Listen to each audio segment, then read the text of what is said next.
Elena Marsh stood in the center of the great hall, with her heart pounding so hard she thought everyone could hear it. Hundreds of eyes were fixed on her, waiting, and the air itself felt heavy, like it was pressing down on her shoulders. Alpha Damon Cross stood a few feet away, tall and cold, wearing the golden mark of his rank on his collar. She had dreamed of this moment since she was a young girl. Tonight was supposed to be the night he claimed her as his mate in front of the entire pack. Instead, he looked at her the way someone looks at a stranger who had wandered into the wrong room. "I reject this bond," Damon said, his voice carrying easily through the silent hall. "Elena Marsh is not enough to stand beside me as Luna." The words hit her like a blow. For a moment, she could not breathe. She had spent years preparing for this night, learning the old songs, studying pack law, training to be graceful and strong and worthy. None of it mattered now. In front of her family, her friends, and every wolf she had ever known, she had just been thrown away. A murmur rolled through the crowd. Some gasped, others whispered behind their hands, already turning the moment into gossip they would carry home. Elena felt her face burn, and she fought the urge to run. Running would only make it worse. She forced herself to stand still, spine straight. Even as her vision blurred with tears, she refused to let fall.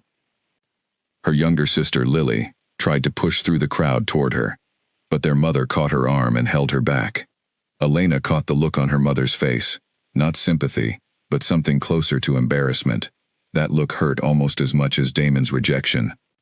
"You may leave the circle," Damon said, already turning away, as if she were a matter he had finished dealing with, as if 4 years of hope could be dismissed in 4 words. Elena walked out of the great hall with her head high, though every step felt like walking through deep water. Whispers followed her the entire way. She heard fragments as she passed. Not strong enough, not pretty enough. No wonder he changed his mind.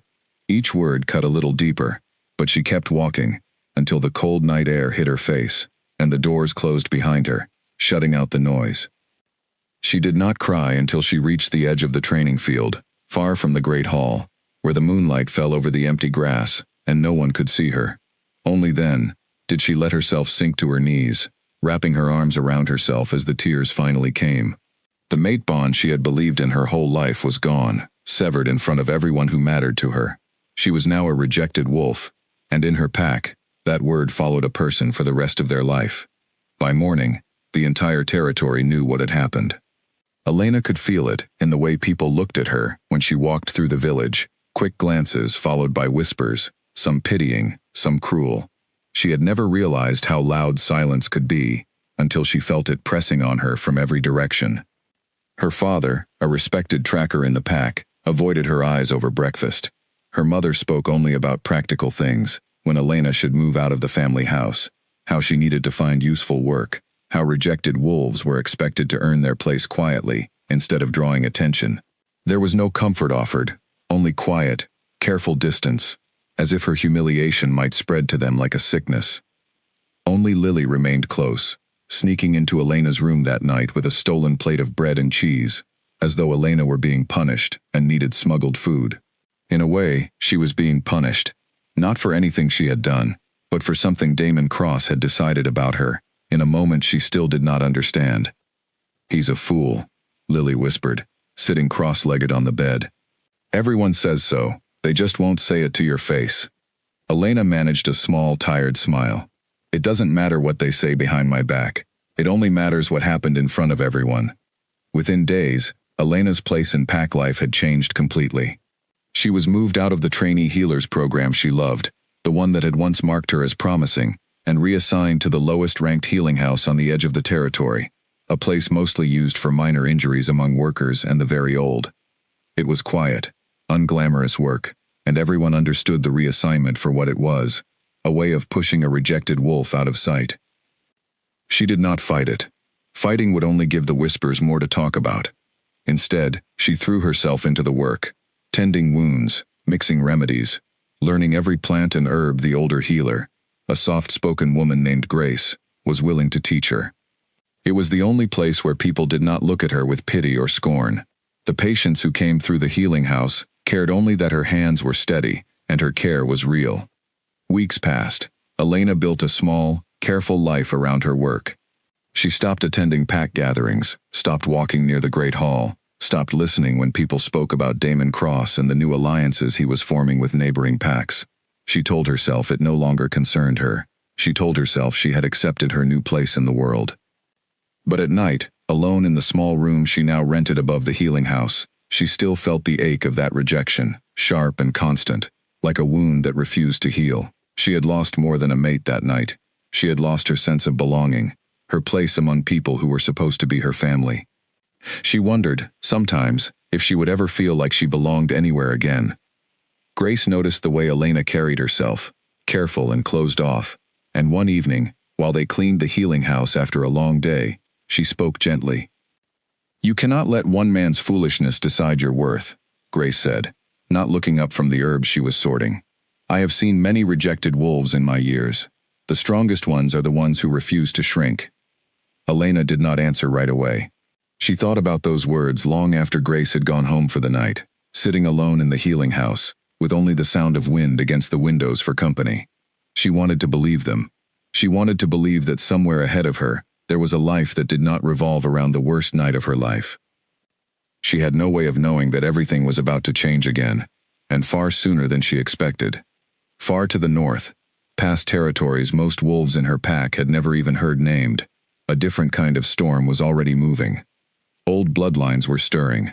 Ancient titles once thought to be legend were proving very real, and somewhere out there, a wolf far older and far more powerful than any alpha she had ever known, was quietly making his way toward her small, forgotten corner of the world, though she did not yet know his name. For now, Elena only knew the quiet routine of her new life, the smell of crushed herbs, the low murmur of patience, the steady rhythm of work that asked nothing of her but her skill. It was not the life she had imagined for herself, but it was hers, and slowly, carefully, she was learning to hold on to it. She did not know yet that the worst night of her life was about to become the beginning of something far greater than the mate bond she had lost. She only knew that she had survived the fall, and for now, survival was enough. 3 weeks after the rejection, a group of young pack members visited the healing house, with a friend who had twisted an ankle during training. Elena recognized 2 of the girls, once friendly faces from her old life, now standing awkwardly near the door, as if unsure whether to speak to her at all. She greeted them warmly anyway, wrapping the injured girl's ankle with practiced hands, asking simple questions about the pain, keeping her voice light and professional. One of the girls, a sharp-tongued wolf named Kara, could not resist a comment as they prepared to leave. "It's strange seeing you here," she said, glancing around the modest healing house. "I always thought you would be in the Great Hall by now, running things beside Damon." Elena kept her hand steady as she tied off the bandage. "Plans change," she said simply, refusing to give the comment more weight than it deserved. Kara seemed disappointed not to get a bigger reaction, and the group left soon after, their voices trailing off into the evening air. Elena stood in the doorway for a long moment, watching them go, before returning to her work. She had learned quickly that the only way to survive the whispers was to refuse to let them see how much they still stung. That night, Grace stayed later than usual, helping Elena organize a new shipment of herbs that had arrived from a trading caravan passing through the territory. As they worked, Grace mentioned, almost carelessly, that the caravan traders had spoken of unrest along the northern borders, old alliances shifting, powerful families reasserting old claims that had been quiet for generations. "Reminds me of the old stories," Grace said, tying a bundle of dried root together, "about the true bloodline kings. The ones who ruled before the packs split into all these smaller territories." Elena had heard those stories as a child, tales meant to entertain young pups before bed, about wolves so powerful their presence alone could shift the balance of an entire region, about bonds so strong they could not be broken by rejection, or politics, or the will of any single alpha. She had always assumed they were exactly that, stories, exaggerated legends passed down to make history feel more exciting than it truly was. "You don't really believe those old tales, do you?" Elena asked, smiling faintly, as she stacked jars along the shelf. Grace shrugged, her expression unreadable in the lamplight. "I believe stories exist because something true happened once, even if the details grow strange over time. The world is bigger than our little corner of it, Elena. Sometimes I think we forget that, living so far from anything that matters." Elena thought little more of the conversation that night, her mind more occupied with the ache in her feet after a long day of work, and the quiet loneliness that had become a permanent companion since the rejection. She locked up the healing house, climbed the narrow stairs to her small room above it, and fell asleep quickly, exhausted in the way that came from trying very hard to hold herself together every single day. In the following days, Elena noticed small changes around the territory that she might once have dismissed as nothing. Patrols along the border seemed more frequent. Older pack members gathered in quiet clusters near the market, speaking in low voices that stopped whenever someone unfamiliar walked past. Even Damon Cross, who Elena had carefully avoided thinking about, appeared distracted during his rare public appearances, his usual confidence replaced by something closer to caution. She told herself it did not matter. Whatever concerned the Alpha King was no longer her business. Her world now consisted of herbs and bandages, of quiet mornings tending patients who needed nothing more from her than steady hands and patience. She had built walls around that small, careful life, and she intended to keep them standing. But even as she told herself this, a small, persistent feeling settled in her chest, a sense that something larger than the pack's usual routines was beginning to stir, something that would eventually reach even the quiet edges of the territory where she had made her new home. She did not know what it was. She only knew that the wind had begun to feel different, charged with an energy she could not quite name, the kind of stillness that often comes right before a storm breaks. For now, she pushed the feeling aside and focused on the work in front of her, refusing to let herself hope for anything beyond the modest peace she had built. She had already lost everything once. She was not ready to imagine losing anything else, not even a feeling as fragile and uncertain as hope. She did not yet know that hope, real and undeniable, was already on its way to her, traveling steadily south, through territories she had never seen, carried by a wolf, whose name was spoken with both reverence and fear, in the oldest stories her people still remembered, even if they no longer believed them to be true. On the last evening of that quiet week, Elena stayed behind at the healing house long after Grace had gone home, sorting through old records by candlelight. She liked the silence of those hours, the way the world seemed to slow down once the village settled for the night. It was the only time she allowed herself to think freely, without worrying about who might be watching or whispering nearby. She thought about her old dreams, the ones she had once been so certain would come true. She thought about the version of herself who had stood in the great hall, hopeful and proud, waiting for a bond that never came. That version of her felt distant now, almost like a stranger. She wondered if she would ever feel that kind of hope again, or if the rejection had closed that part of her heart for good. As she blew out the candle and climbed the stairs to her room, she caught sight of the moon through the small window, full and bright, hanging low over the trees at the edge of the territory. For reasons she could not explain, she found herself pausing there, watching it, feeling a strange pull she had never noticed before, as though something out there in the darkness was quietly, patiently, making its way toward her. She shook off the feeling, telling herself it was only exhaustion, and went to bed. But sleep did not come easily that night, and somewhere deep inside her, a part of her she had not listened to in weeks, whispered that everything was about to change. The morning air felt unusually still as Elena walked to the healing house, the kind of stillness that made the birds quiet and the leaves stop rustling. She noticed it, but said nothing, telling herself it was simply an ordinary change in the weather. She had learned, over the past weeks, to stop reading meaning into small things. Life was easier that way. Grace was already there when she arrived, standing near the window with her arms crossed, watching something outside with an expression Elena had never seen on her before.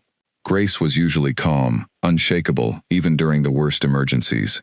This morning, she looked uneasy. "What is it?" Elena asked, setting down her bag near the door. Grace did not answer right away.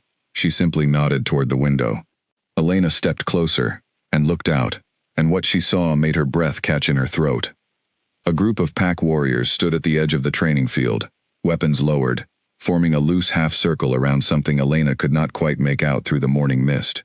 Even from this distance, she could sense the tension in their posture, the careful, wary way they held themselves, as if facing something far more dangerous than any threat they usually trained against.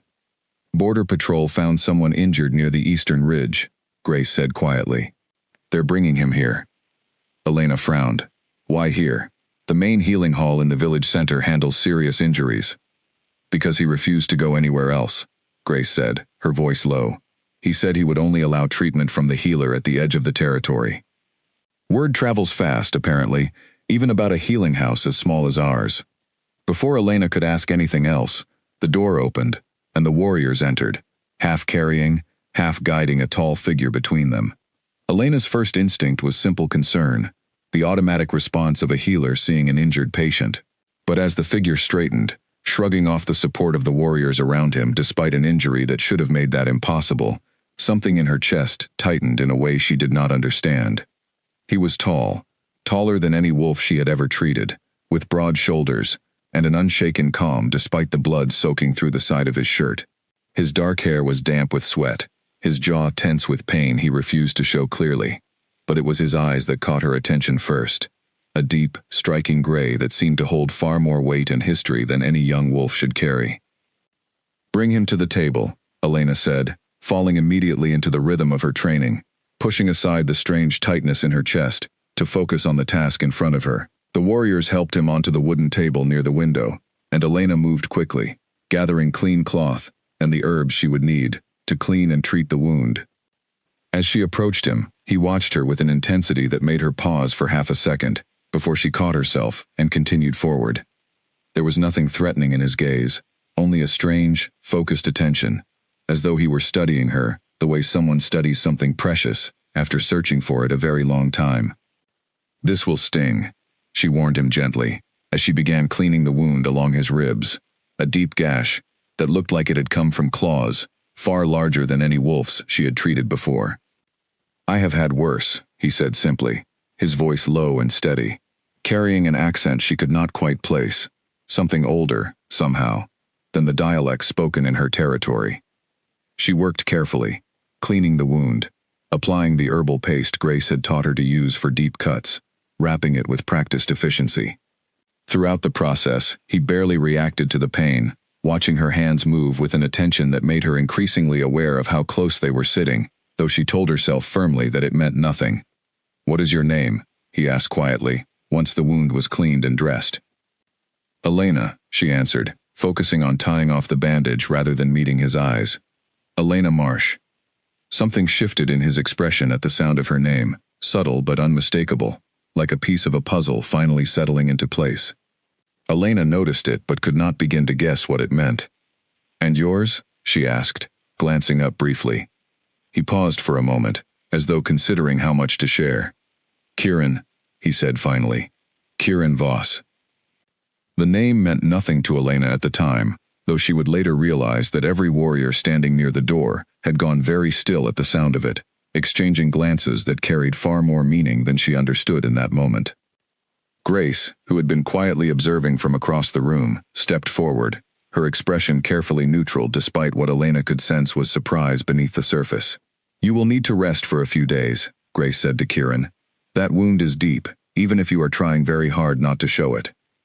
Kieran's gaze flicked briefly to Grace, acknowledging her words, before returning to Elena. "I intend to stay," he said simply, as though the matter required no further discussion. The warriors near the door exchanged another uneasy glance, but said nothing, clearly unwilling to argue with him. Elena found this strange, given that this was pack territory and typically outsiders, regardless of injury, would be escorted to proper lodging, rather than allowed to simply decide where they wished to remain. But something about the quiet authority in Kieran's voice made it clear that arguing with him was not something anyone in the room felt inclined to do. As the warriors filed out to report back to the pack leadership, Elena found herself alone in the healing house with Kieran and Grace, the tension in the room shifting into something quieter, more curious. She busied herself cleaning her instruments, aware of Kieran's steady gaze following her movements, though he said nothing further. "You have very careful hands," he said eventually, breaking the silence. "Not many healers work with that kind of patience." Elena glanced up, surprised by the simple compliment. "Thank you," she said. "It's easy to be patient when the work matters." "It matters more than you know," Kieran said quietly, and something in the way he said it made Elena pause, though she could not have explained why. Over the following hour, as Elena continued preparing remedies for other patients expected later that day, She found herself glancing toward Kieran more often than she intended. He remained seated on the table, watching the healing house with quiet interest, studying the shelves of herbs, the worn wooden floor, the small window overlooking the training field, as though committing every detail to memory. "You're staring," Grace murmured to Elena at one point, a faint, knowing smile on her face. "I am not," Elena whispered back, though her cheeks warmed slightly, betraying her. By late afternoon, word had clearly spread through the pack about the mysterious injured stranger who had arrived at the Edge Healing House and refused treatment from anyone else. Elena noticed several pack members finding excuses to walk past the healing house windows, glancing inside with poorly hidden curiosity. Even a few of the pack elders passed by slowly, their expressions unreadable, though Elena caught the way their eyes lingered a moment too long on Kieran before moving on. She did not understand the attention he was drawing. Not yet. To her, he was simply a patient, an unusually calm and observant one, but a patient nonetheless. She had no way of knowing that the wolf sitting quietly in her small, forgotten healing house was about to change the entire course of her life, and the life of the pack, in ways none of them could yet imagine. As evening approached and Grace prepared to leave for the night, she paused at the door and looked back at Elena with an expression that mixed caution and something close to wonder. "Be careful," Grace said quietly, glancing toward Kieran, who remained seated calmly near the window. "Some things are far bigger than they first appear." Elena did not fully understand what Grace meant, not that evening. But she would understand soon enough, and when she did, nothing in her life would ever be the same again. Once Grace had gone, the healing house grew quiet, filled only with the soft crackle of the small fire Elena kept burning in the corner hearth, and the distant sound of the wind moving through the trees outside. She busied herself with the last of her evening tasks, grinding herbs into fine powder, checking the levels of clean water stored for the next day, anything to keep her hands occupied and her mind away from the unusual awareness she felt every time Kieran shifted slightly on the table behind her. "You do not have to keep working on my account," Kieran said eventually, his voice carrying easily through the quiet room. "I imagine you have had a long day." "It's fine," Elena said, not turning around. "I like the quiet after everyone leaves. It helps me think." "What do you think about?" he asked, and there was something genuine in the question, not idle small talk, but real curiosity. Elena considered the question longer than she expected to. "Small things, mostly," she admitted. "Whether I ground the herbs finely enough. Whether the patients I saw today will heal well, whether tomorrow will be easier than today." "And is tomorrow usually easier?" Kieran asked. She allowed herself a small, tired smile. "Not always, but some days are quieter than others, and I have learned to be grateful for those." Kieran was silent for a moment, watching her with an expression she could not quite read. "You speak carefully," he said finally, like someone who has learned to guard her words. Elena's hands paused briefly over the herbs before she resumed her work, keeping her voice even. "I suppose I have had reason to." She did not elaborate, and to her relief, he did not press her further, though she could feel the weight of his attention, patient and unhurried, as though he had all the time in the world to understand her, piece by piece, without needing to rush. As the evening deepened, Elena prepared a simple meal, more out of habit than hunger, and found herself, almost without deciding to, offering a portion to Kieran as well.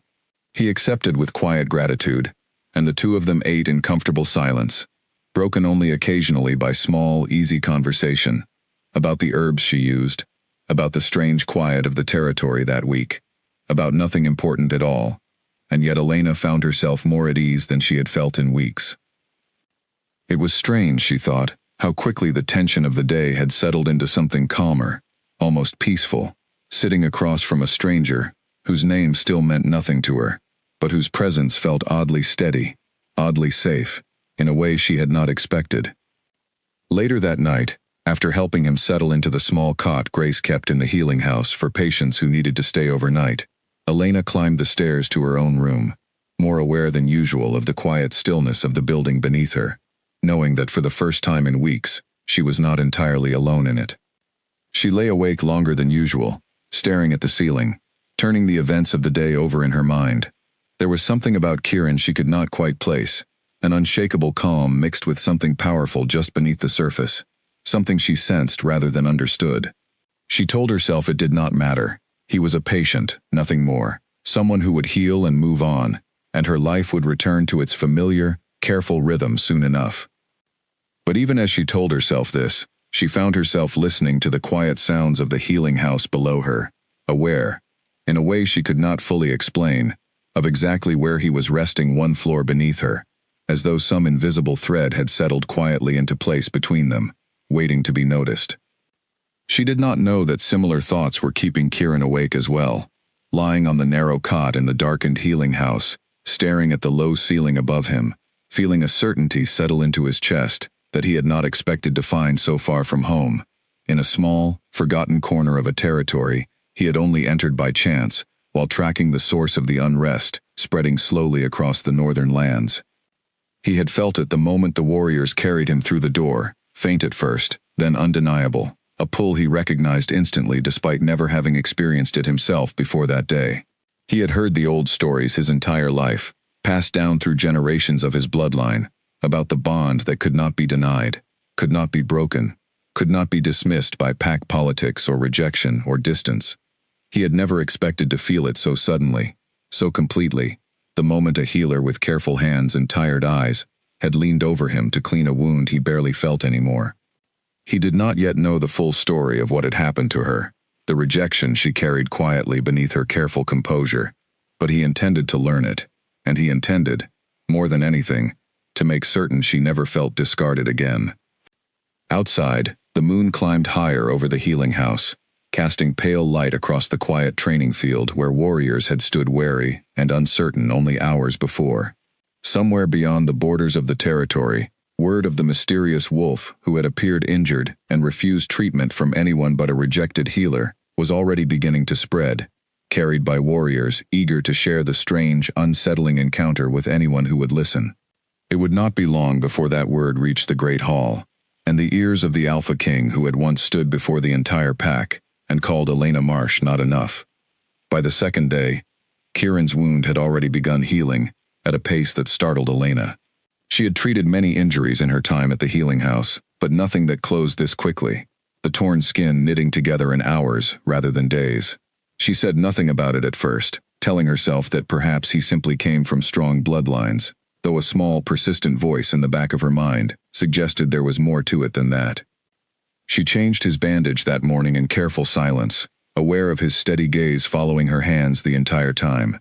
The healing house was quiet, the early light filtering softly through the windows, and for a moment, the world outside seemed to disappear entirely, narrowed down to the small space between them. "You heal quickly," she said finally, unable to hold back the observation any longer. "I always have," Kieran said simply, offering no further explanation, though something in his tone suggested he was choosing his words carefully. Elena studied him for a moment, curiosity outweighing her usual caution. "Where are you from? I don't recognize your accent, and the warriors who brought you here looked more nervous than I have ever seen them, even during real emergencies." Kieran was quiet for a long moment, considering his answer. "I come from far north of here," he said eventually. "Territories most wolves in your pack have likely never heard named." "That doesn't really answer my question," Elena said, a small, teasing edge creeping into her voice despite herself. For the first time since he had arrived, Kieran smiled, a slow, genuine expression that transformed his face, softening the sharp, watchful intensity he usually carried. "No," he agreed, "it doesn't." Elena found herself smiling back before she could stop herself, quickly looking down at the bandage in her hands to hide it. She had not smiled easily in weeks, had not allowed herself the small, careless comfort of genuine amusement since the night in the Great Hall that had upended her entire life. It felt strange, almost foreign, to feel it now, sitting across from a stranger, whose name still carried mysteries she had not yet begun to understand. Later that morning, Grace arrived at the healing house, carrying a basket of fresh herbs, her expression carefully composed, though Elena noticed the way her eyes moved immediately to Kieran, assessing, cautious, before relaxing slightly when she saw he remained seated calmly near the window.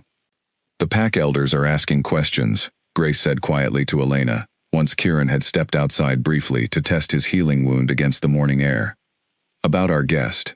about why he chose this healing house specifically, and why the warriors who brought him seemed so unwilling to challenge his decision to stay. Elena frowned, setting down the herbs she had been sorting. What kind of questions? Grace hesitated, glancing toward the door before lowering her voice further. There are old stories, Elena, about certain bloodlines, carrying a presence so strong, it affects everyone around them, warriors, elders, even other alphas. The warriors who brought him here described exactly that kind of reaction. They said standing near him made their instincts want to bow, though none of them understood why. Elena felt a chill move through her at Grace's words, though she tried to dismiss it with practical logic. He's a patient with a deep wound, Grace. Warriors get nervous around unfamiliar strength, that's all. Perhaps, Grace said, though her tone made it clear she did not fully believe her own words. But I have lived a long time, and I have learned to trust my instincts about these things. Something is different about him, Elena. I think you already sense it too, even if you don't want to admit it. Elena did not respond, unwilling to acknowledge the small, persistent flutter of awareness she had felt every time Kieran was near, a feeling she had carefully avoided naming, telling herself it meant nothing beyond simple curiosity about an unusual patient. When Kieran returned inside a few minutes later, Grace excused herself to attend to another patient waiting near the back room, leaving Elena and Kieran alone once again. The silence between them settled comfortably rather than awkwardly, and Elena found herself, almost without meaning to, asking the question that had been sitting quietly in the back of her mind since the previous evening. Why did you insist on coming to this healing house? She asked. The village center has a larger facility, better equipped for serious wounds. Kieran met her eyes directly, and something in his gaze made her breath catch slightly. I felt something pulling me here, he said honestly. Something I did not fully understand until I arrived. And do you understand it now? Elena asked quietly, though part of her was not entirely certain she wanted to hear the answer. I am beginning to, Kieran said, his voice low and steady, carrying a weight that made the air between them feel charged, though neither of them moved. Before Elena could respond, the door to the healing house opened abruptly, and one of the younger pack warriors stepped inside, breathless from running. Alpha Cross is coming, he announced, glancing nervously between Elena and Kieran. He has heard about the stranger and wishes to see him personally. Elena felt her stomach tighten at the mention of Damon's name, old humiliation rising uncomfortably close to the surface, despite the weeks that had passed since the rejection. She had successfully avoided him since that night, structuring her days carefully to ensure their paths never crossed. The thought of facing him now, especially in front of Kieran, filled her with a dread she had not expected to feel again so strongly. Kieran, however, showed no reaction beyond a slight narrowing of his eyes, an expression that carried more interest than concern. Let him come, he said calmly. I have questions of my own. Elena wanted to ask what he meant, but there was no time. Within minutes, the sound of measured footsteps approached the healing house, and the door opened once more, revealing Damon Cross standing in the doorway, flanked by two of his most trusted guards, his expression carefully neutral, though Elena could see the tension held tightly in his shoulders. Damon's eyes moved first to Elena, and for a brief moment, something flickered across his face, something that might have been surprise or discomfort at seeing her again after weeks of careful avoidance. Then his attention shifted to Kieran, and Elena watched, startled, as Damon's confident posture faltered slightly, his jaw tightening as though bracing himself against something he could not quite name. I was told there was an injured traveler here, Damon said, his voice measured, though Elena could hear the careful control beneath it. I came to ensure he was being properly cared for, and to understand why he chose to bypass the village's main healing hall. Kieran rose slowly from where he had been sitting, moving with an ease that suggested his injury bothered him far less than it should have.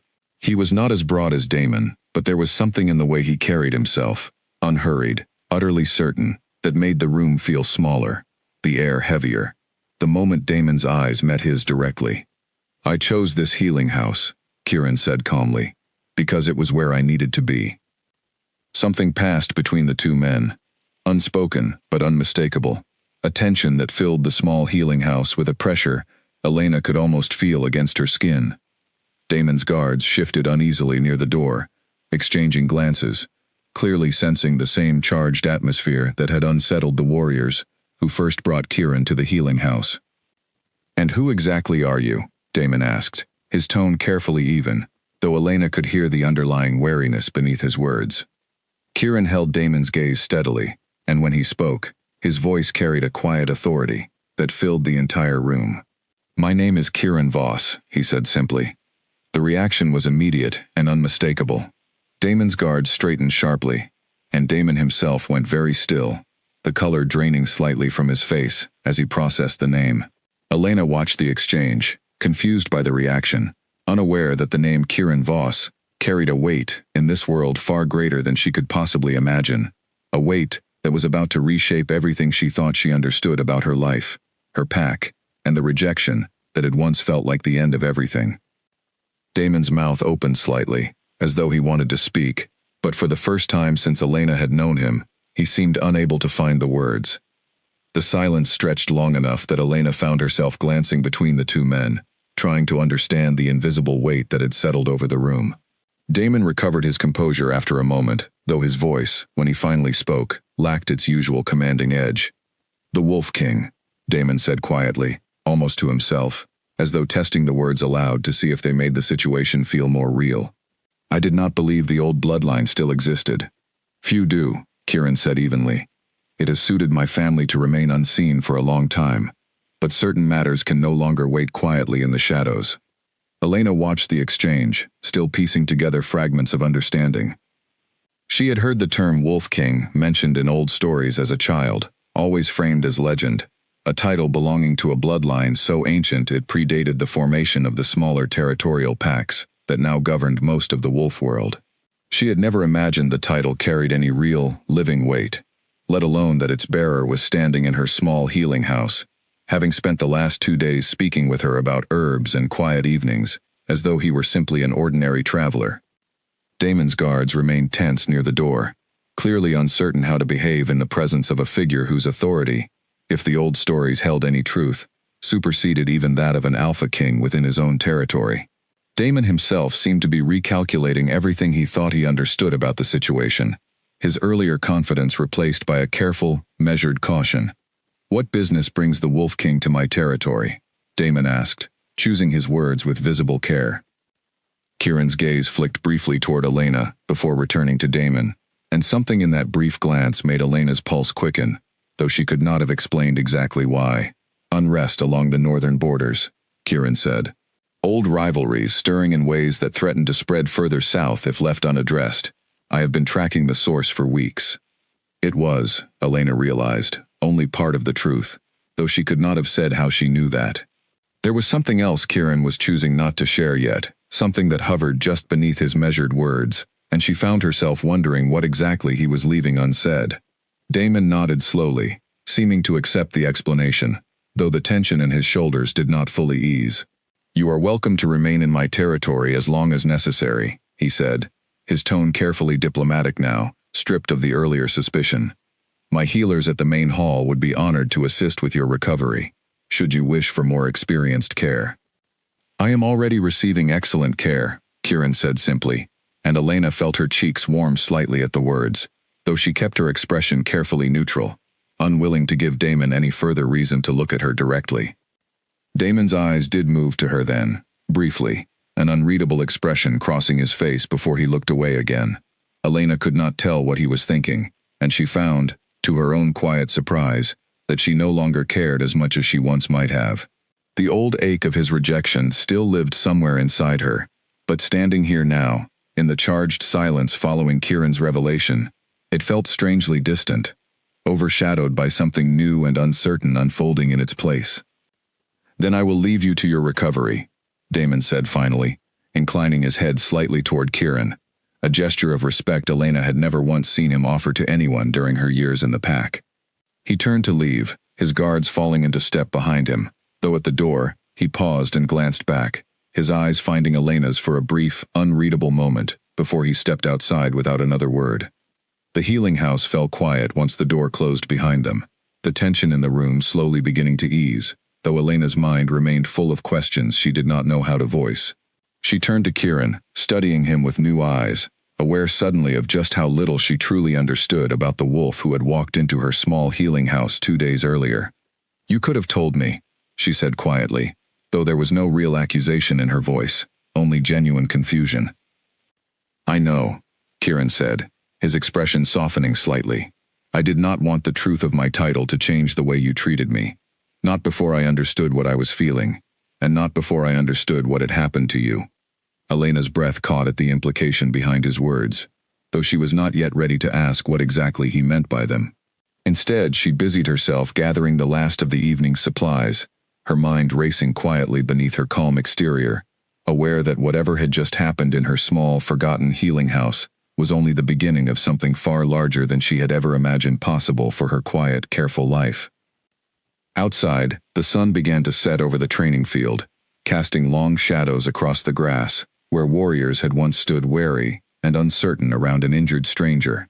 Word of the Wolf King's presence would spread through the territory by morning, and Elena understood, with a growing sense of unease and anticipation she could not fully name, that nothing about her life would remain quiet or hidden for very much longer. News of the Wolf King's presence spread through the territory faster than Elena expected. By the following morning, small crowds had begun gathering near the edges of the training field, careful to keep their distance from the healing house, but clearly hoping for a glimpse of the mysterious figure, whose bloodline most had believed to be nothing more than legend. Elena found the attention unsettling, unused to being anywhere near the center of pack curiosity, especially after weeks of carefully avoiding notice altogether. Grace arrived early, her expression a mixture of concern and quiet fascination, as she glanced toward the growing crowd outside. "This will only get more difficult," she said to Elena, setting down her basket of herbs. "Once word like this spreads, it does not stay contained for long." Elena nodded, though her attention was already drifting toward the back room, where Kieran remained resting, his wound nearly healed despite the short time that had passed. She had barely slept the previous night, her mind circling endlessly around his words, the way he had looked at her when he admitted he had not wanted his title to change how she treated him. When she brought his morning meal to him, she found him standing near the window, watching the crowd gathered outside with an expression of quiet patience rather than irritation. He turned as she entered, and something in his gaze softened immediately, the sharp focus he usually held in check easing into something warmer. "You did not sleep well," he observed gently, taking the plate she offered. "Neither did you, I suspect," Elena replied, setting down a cup of water beside him. Kieran allowed a small smile. "No," he admitted. "My thoughts were quite full." Elena hesitated, then asked the question that had been sitting heavily on her mind since Damon's visit the previous day. "What did you mean when you said you did not want your title to change what you understood you were feeling?" Kieran set down the plate carefully, his expression growing serious as he considered his answer. "There is a bond," he said slowly, "that exists in the old bloodlines, stronger and deeper than the pack bonds most wolves experience.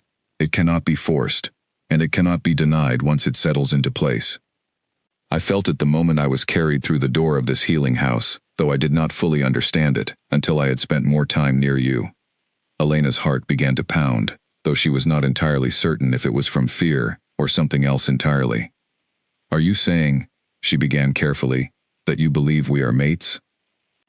"I am saying," Kieran replied, his gaze steady and unwavering, "that I have never once, in all my years, felt anything close to what I feel when I am near you. And I do not intend to waste time pretending otherwise, especially not after learning what was done to you before I arrived." Elena's breath caught, old wounds and new uncertainty tangling together inside her chest. "You know what happened," she said quietly. It was not really a question. "I know enough," Kieran said, his voice carrying a quiet, controlled anger that had nothing to do with her. "I know that a foolish alpha stood in front of his entire pack and called you unworthy, and I know that every word he said was wrong." Elena felt tears prick unexpectedly at her eyes, and she looked away quickly, unwilling to let herself become overwhelmed in front of him.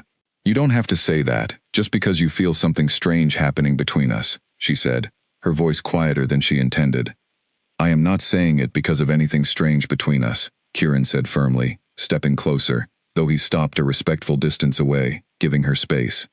"I am saying it because it is true, and because I have spent enough time near you these past 2 days to know exactly how wrong that fool was.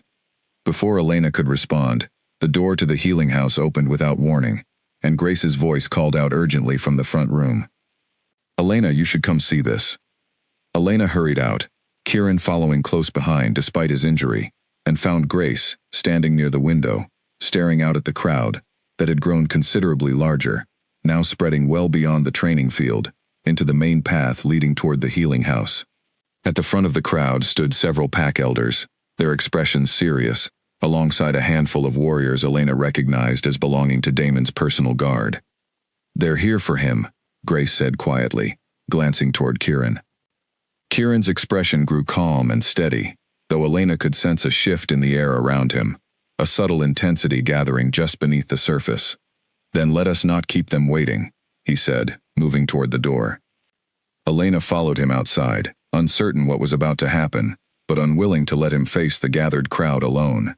The moment they stepped outside, a hush fell over the assembled wolves, dozens of eyes turning toward them, curiosity and wariness mixing plainly on every face. One of the pack elders, an older woman named Nora who had served the pack council for decades, stepped forward first. "Forgive the intrusion," she said carefully, addressing Kieran with obvious respect. "But word of your presence has caused a great deal of concern among the council. We wish to speak with you directly, to understand your intentions in our territory."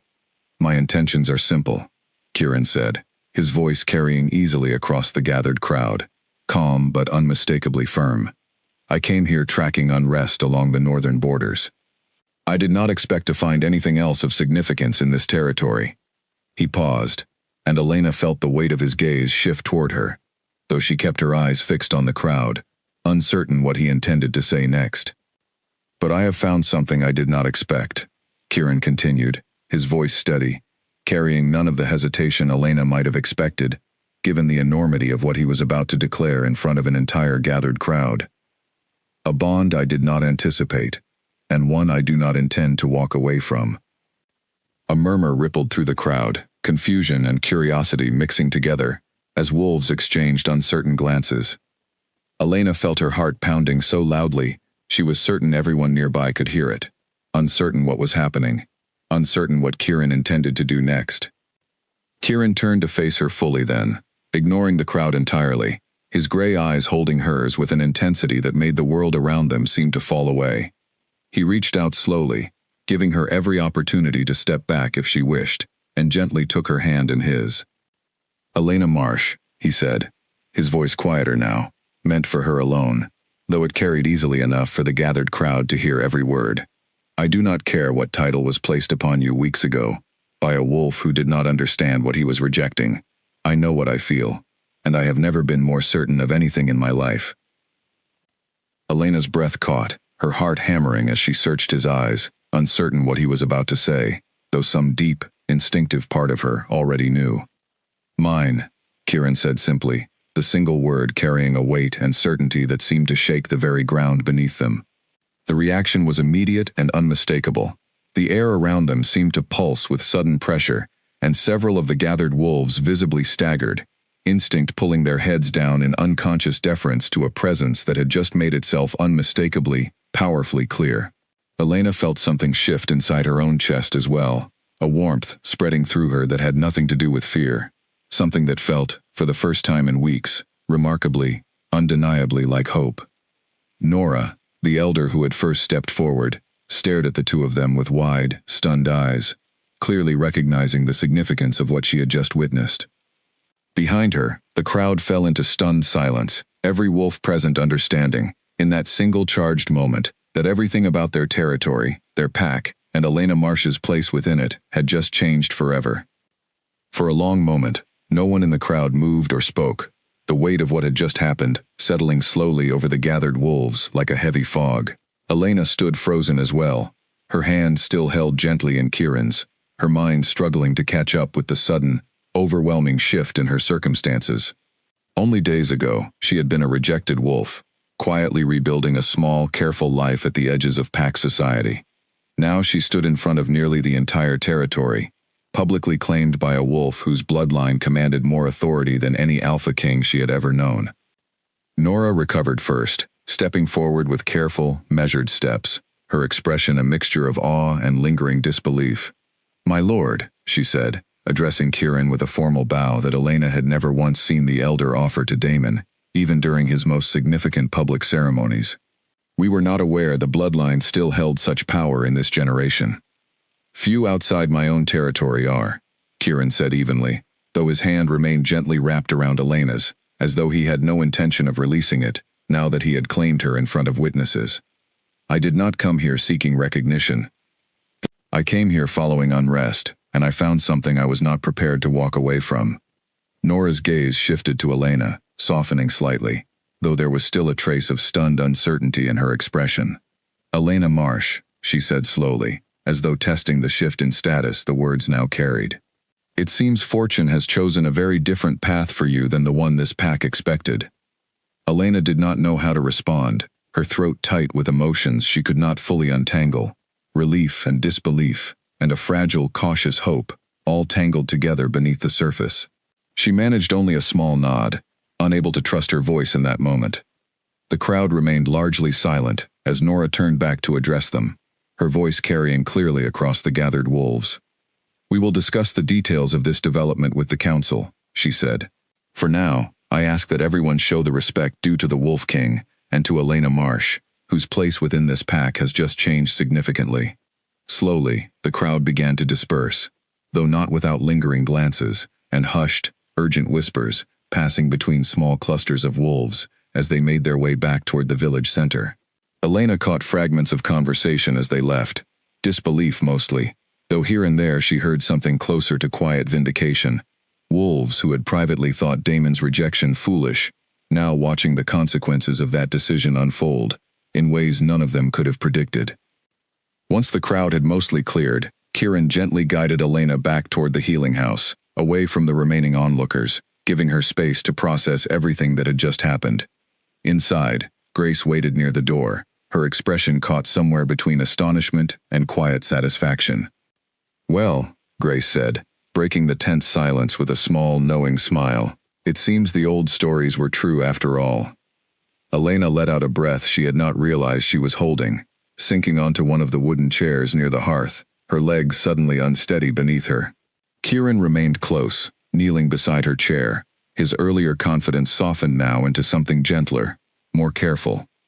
"I should have asked you privately first," he said quietly, searching her eyes for any sign of anger or resentment. "I acted on instinct, in front of the entire crowd, without considering how overwhelming that might feel for you, especially after everything you have already endured."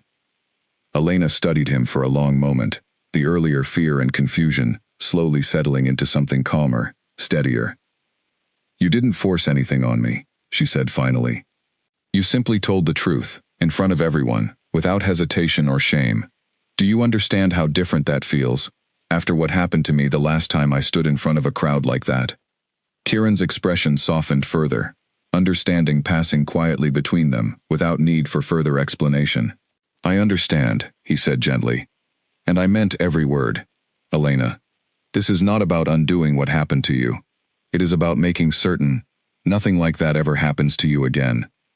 Elena felt tears gather in her eyes again, though this time they came from something closer to relief than pain. She reached out, taking his hand in both of hers, grounding herself in the steady warmth of his presence. "I don't fully understand what any of this means," she admitted quietly. "Being claimed by someone like you, whatever that title truly involves.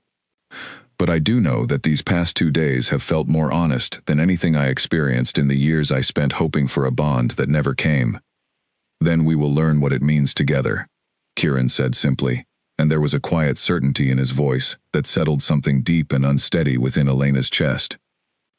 Outside, the sun continued its slow climb across the sky, though the territory around the healing house remained charged with a new, unfamiliar energy, word of the Wolf King's claim spreading rapidly beyond the borders of the pack itself.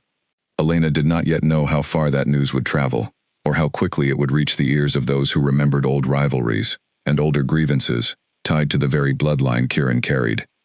She only knew, sitting quietly beside him as the afternoon light filled the small healing house, that for the first time since the night of her rejection, she finally felt something close to safe. 2 days after Kieran's public claim, The pack council summoned both Elena and Kieran to the Great Hall, the same building where Elena had once stood humiliated in front of the entire territory. Walking through those doors again filled her with a strange mixture of dread and quiet defiance, memories of that night pressing uncomfortably close as she crossed the familiar threshold. Kieran walked steadily beside her, his presence a grounding weight against the old anxiety threatening to rise within her. He had insisted on accompanying her every step, sensing without needing to be told exactly how difficult this return would feel. The council chamber was smaller than the main hall, reserved for private discussions among the pack's ruling elders. Nora sat at the head of the table, flanked by two other senior council members, an older man named Victor and a sharp-eyed woman named Edwin. Damon sat at the far end, his posture rigid, his expression carefully controlled, though Elena could see tension lingering in the set of his jaw. "Thank you both for coming," Nora said, gesturing for them to sit. "We have several matters to discuss, given the significance of recent events." Elena took a seat beside Kieran, aware of Damon's eyes flicking briefly toward her, before returning to some fixed point on the table in front of him. The tension in the room was thick, layered with old history Elena did not yet fully understand. "First," Nora continued, addressing Kieran directly, "the council wishes to formally acknowledge your bloodline's return to active involvement in territorial matters. It has been generations since a Voss was seen this far south." Kieran inclined his head slightly. "My family withdrew from southern affairs after the conflict with the Cross bloodline 3 generations ago," he said evenly. "I did not come here intending to reopen old wounds. Circumstances simply led me to this territory." Elena's attention sharpened at the mention of a shared history between the two bloodlines, something she had not yet been told. She glanced toward Kieran, but his expression remained carefully neutral, giving nothing away in front of the council. Damon shifted slightly at the mention of the old conflict, his jaw tightening further. "Some wounds do not fully close simply because time has passed," he said quietly, his voice carrying an edge Elena had rarely heard from him. "No," Kieran agreed, meeting Damon's gaze directly. "They do not. Though I suspect you and I understand that history quite differently." The tension between the two men filled the room, thick enough that Elena felt herself holding her breath, uncertain what might happen next. Victor, the older council member, cleared his throat carefully, attempting to steer the conversation toward calmer ground. "Regardless of history," Victor said, "the matter at hand concerns Elena Marsh's status within this pack. A public claim by a bloodline as significant as yours carries weight that supersedes standard pack rejection protocols.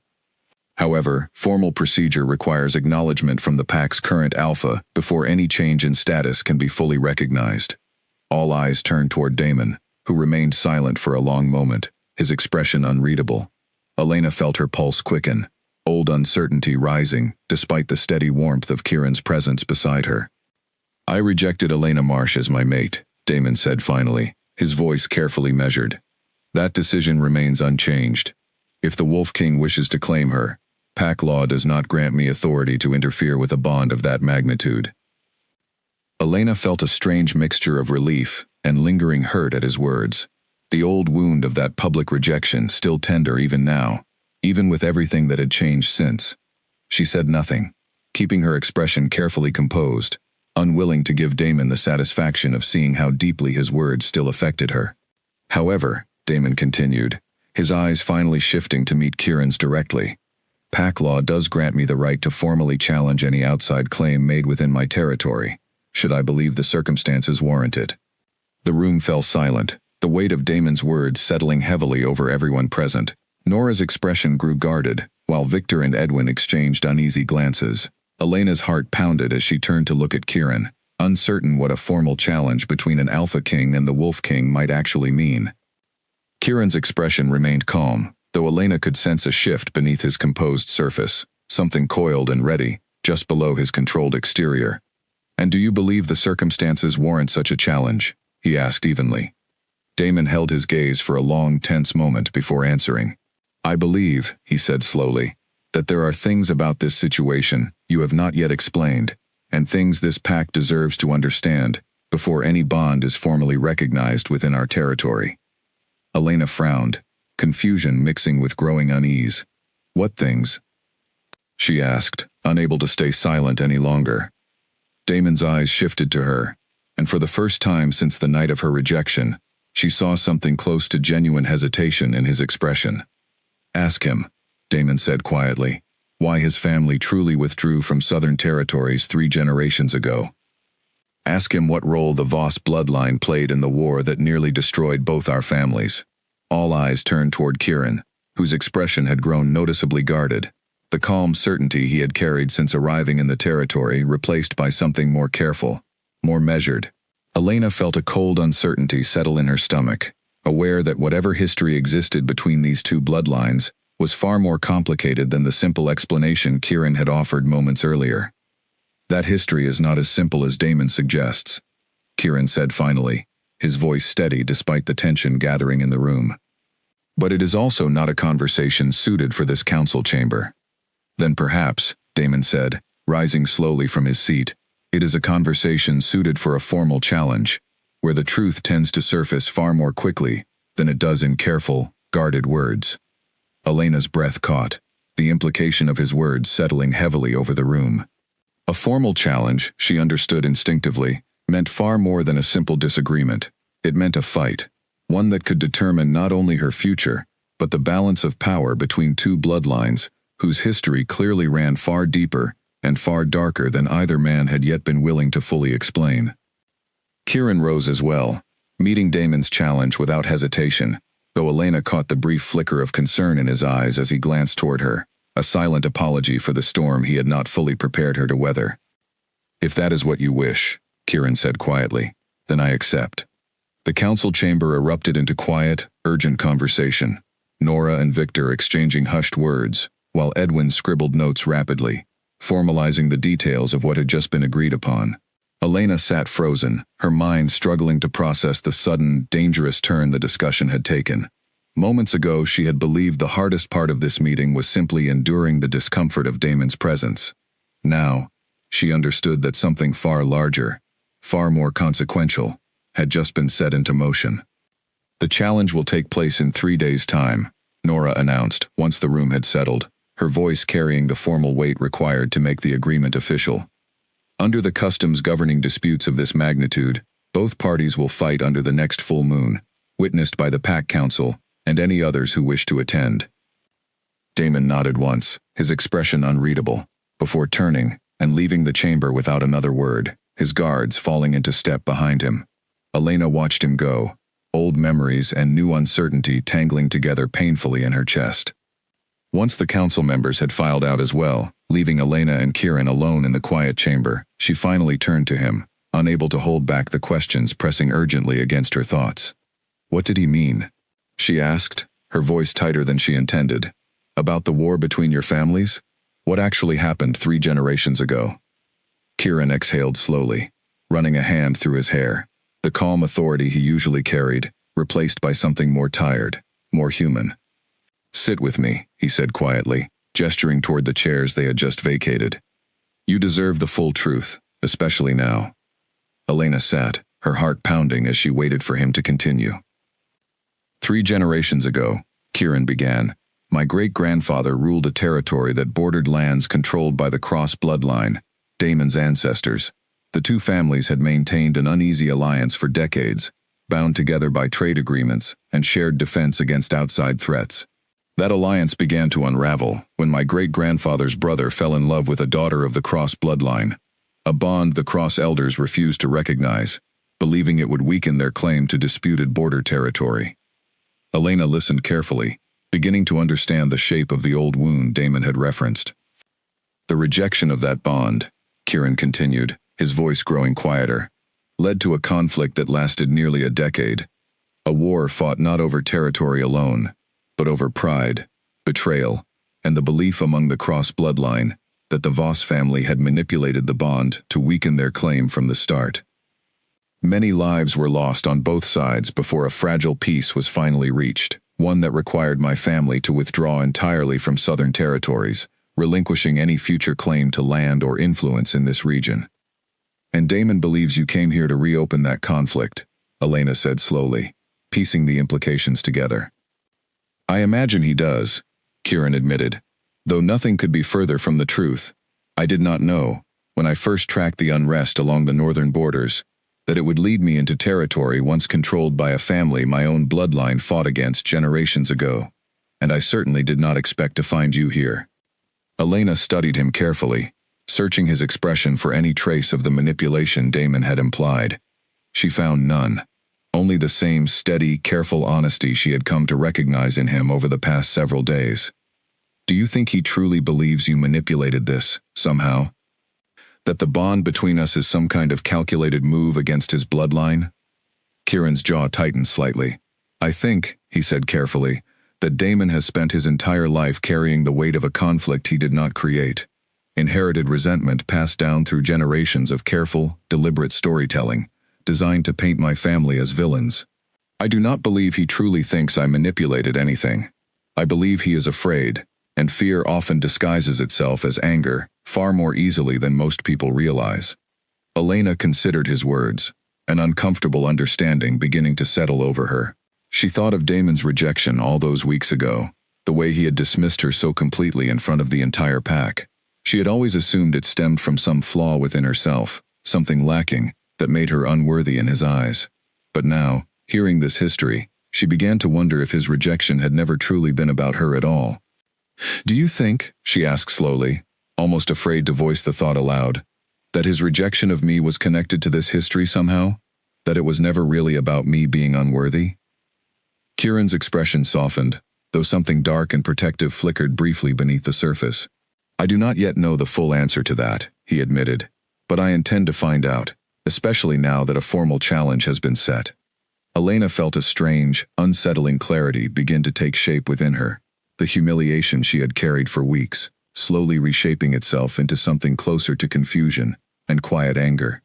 If Damon's rejection had been rooted in something far larger than her own perceived shortcomings, then the pain she had carried, the isolation, the whispered judgments from her own pack, had all stemmed from a decision that had never truly been about her worth at all. "I need to understand this fully," she said finally, her voice steadier now, resolve settling into place beneath the lingering uncertainty. "Before the challenge happens, I need to know exactly what role I played in whatever calculation led Damon to reject me that night." Kieran reached out, taking her hand gently in his gaze steady and reassuring. "Then we will find out together," he said. "Whatever the truth turns out to be, you deserve to know it, and you deserve far better than the treatment you received from a decision that was never truly about you." Outside the council chamber, the sun continued its slow descent toward evening, casting long shadows across the great hall, where Elena's humiliation had once played out in front of the entire territory. She rose slowly, steadying herself against the weight of everything she had just learned, aware that the coming days would demand more strength and clarity from her than she had needed in a very long time. Whatever truth waited to be uncovered about Damon's rejection, and whatever the formal challenge under the full moon would ultimately decide, Elena understood that her life, and the story she had once believed about her own worth, was about to change, in ways far more significant than she could have imagined only days earlier. The 3 days leading up to the formal challenge passed in a strange blur of preparation and quiet tension. Word of the upcoming duel between the Wolf King and the Alpha King spread rapidly beyond the borders of the territory, drawing curious wolves from neighboring packs who wished to witness a confrontation between bloodlines most had only ever heard about in old stories. Elena spent much of that time at the healing house, though her usual work felt distant now, overshadowed by the growing weight of what was approaching. Grace watched her carefully during those days, offering quiet support, without pressing her for conversation she was not ready to have. On the second evening, Elena finally worked up the courage to seek out Damon directly, unable to shake the need to understand the truth behind his rejection, before the challenge determined the future of both bloodlines. She found him near the training grounds, alone, watching the sunset with an expression she had rarely seen on him before, something closer to exhaustion than his usual composed authority. He noticed her approach and straightened slightly, though he did not immediately speak, waiting instead for her to break the silence between them. "I need to understand something," Elena said, her voice steady, despite the nervousness twisting in her stomach. "Kieran told me about the history between your bloodlines, about the war, 3 generations ago." Damon's expression shifted, something guarded settling over his features. "I suspected he might," he said quietly. Was that why you rejected me? Elena asked, forcing herself to hold his gaze, despite the vulnerability the question exposed. Was it ever really about me at all? Or was it about protecting your bloodline from some connection you feared I represented? Damon was silent for a long moment, his jaw working as though wrestling with words he had never intended to speak aloud. It was never about your worth, he said finally, his voice quieter than Elena had ever heard it. You were exactly what Eluna should be, Elena. Steady, capable, kind in ways that would have strengthened this pack far beyond what I have managed on my own. Elena felt something tighten painfully in her chest at his admission, old hurt and new confusion mixing together uncomfortably. Then why? She pressed. Why reject me in front of everyone, if not because you believed I was lacking?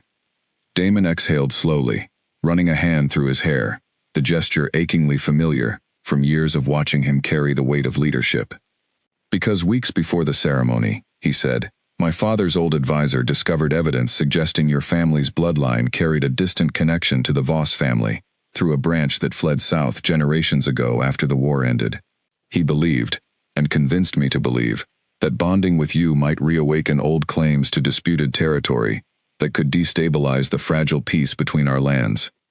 Elena stared at him, stunned. You rejected me because of who my ancestors might have been connected to, not because of anything I actually did or failed to do? Yes, Damon admitted, shame evident in his voice for the first time.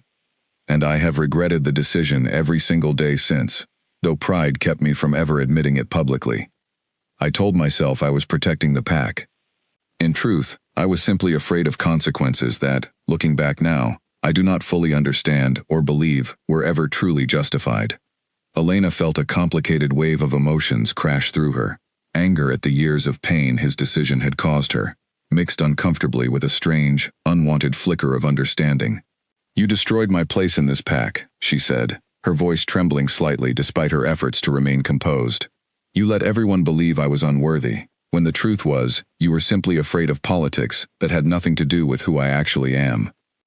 I know, Damon said quietly, meeting her eyes without flinching from the weight of her anger. And I do not expect forgiveness, Elena. I only wanted you to understand the truth before the challenge determines whatever comes next for both our bloodlines. Elena studied him for a long moment, old wounds and new understanding tangling together painfully inside her. She had spent weeks believing herself unworthy, absorbing the whispered judgments of her own pack, as though they carried some fundamental truth about her value. Learning now that none of it had ever truly been about her, felt like both a relief and a fresh betrayal, the foundation of her pain shifting beneath her, without fully disappearing. Does Kieran know this part of the story? She asked finally. The connection between my family and his? I do not know what he knows, Damon admitted, but I suspect the challenge in 3 days will reveal far more than either of us currently understands, about the past and about what comes next. Elena left the training grounds that evening, with her mind heavier than it had been in days, the careful walls she had built around her pain now cracked open by Damon's confession. She returned to the healing house in a daze, barely registering Grace's concerned questions as she climbed the stairs to her small room, needing time alone to process everything she had just learned. She did not seek out Kieran that night, uncertain how to begin the conversation, uncertain what his reaction might be to learning that her family carried a distant connection to the very bloodline conflict that had shaped so much of his own history. She lay awake long into the night, staring at the ceiling, turning Damon's words over and over in her mind, searching for some sense of clarity that refused to fully settle. The following morning, she finally found the courage to tell Kieran everything Damon had revealed. She found him near the healing house garden, tending quietly to the herbs Grace kept along the back fence, an unexpected gentleness in the careful way he handled the fragile plants. She relayed the conversation carefully, watching his expression shift through surprise, then thoughtful consideration, then something that looked almost like relief. This explains a great deal, Kieran said once she had finished, his voice quiet and steady. I have felt, since arriving here, a strange familiarity to this place, something beyond simple attraction to you. If your family does carry a distant connection to my own bloodline, it would explain why the bond between us settled so quickly, so completely, without the usual hesitation such bonds typically carry. Elena absorbed this information slowly, another layer of understanding settling over the strange, overwhelming turn her life had taken. "Does that change anything?" she asked quietly. "Between us, I mean." Kieran reached for her hand, his gaze steady and warm. "It changes nothing about how I feel," he said firmly.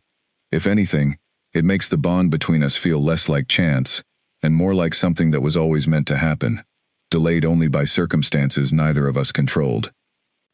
Elena felt a fragile warmth settle into her chest at his words, though the weight of the coming challenge still hung heavily over both of them, an uncertain future waiting just beyond the edge of the next full moon. That afternoon, Grace called Elena aside as she finished tending the last patient of the day, her expression thoughtful, in a way that suggested she had been considering something carefully before deciding to speak. "I have lived in this territory a very long time," Grace said, settling into the chair beside the hearth. "Long enough to remember whispers about your family that I dismissed years ago as idle gossip." Elena's attention sharpened immediately. "What whispers?" "Your grandmother," Grace said slowly, "arrived in this territory as a young woman, alone, with little explanation about where she had come from. There were always rumors that she carried northern blood, though she never confirmed or denied them, and the pack elders at the time chose not to press the matter, given how well she integrated into daily life here." Elena sat down heavily, absorbing this new piece of the puzzle. "You knew this, and never told me?" "I did not think it mattered," Grace said gently. "It was old history, Elena, and you had enough weighing on you without adding speculation about bloodlines that seemed irrelevant to your daily life. I did not realize, until recent days, how significant that history might actually become." Elena sat with this information for a long moment, piecing together the fragments of her family's past that had suddenly become far more relevant than she ever could have anticipated. Her grandmother, a quiet woman, who had passed away when Elena was still young, had apparently carried secrets that reached far beyond anything Elena had ever imagined, secrets that had ultimately shaped the course of her entire life, without her ever knowing. "Do you think the council knew?" Elena asked, "about my grandmother's origins?" "I suspect some of the older elders knew, or at least suspected," Grace said. "Whether that knowledge played any role in the advisor's warning to Damon, I cannot say for certain, but it seems unlikely to be entirely coincidental." Elena absorbed this quietly, another layer of her carefully ordered world shifting beneath her. She had spent her entire life believing she understood exactly who she was, a healer's apprentice, a pack member with unremarkable lineage, someone whose worth would be determined entirely by her own efforts and character. Now, piece by piece, she was discovering that her identity carried far more weight and history than she had ever imagined, tangled up in old conflicts and old bloodlines that reached back generations before her birth. As evening settled over the territory, Elena found herself once again standing near the healing house window, watching the moon begin its slow climb into the darkening sky, only 2 nights now from full. Somewhere beyond the borders of the territory, preparations were already underway for the formal challenge that would determine not only her future, but the resolution of a conflict that had shaped 2 powerful bloodlines for 3 generations. She thought of her grandmother, a woman she barely remembered beyond soft, fragmented childhood memories, and wondered what she would think of the storm now gathering around the family she had left behind so many years ago.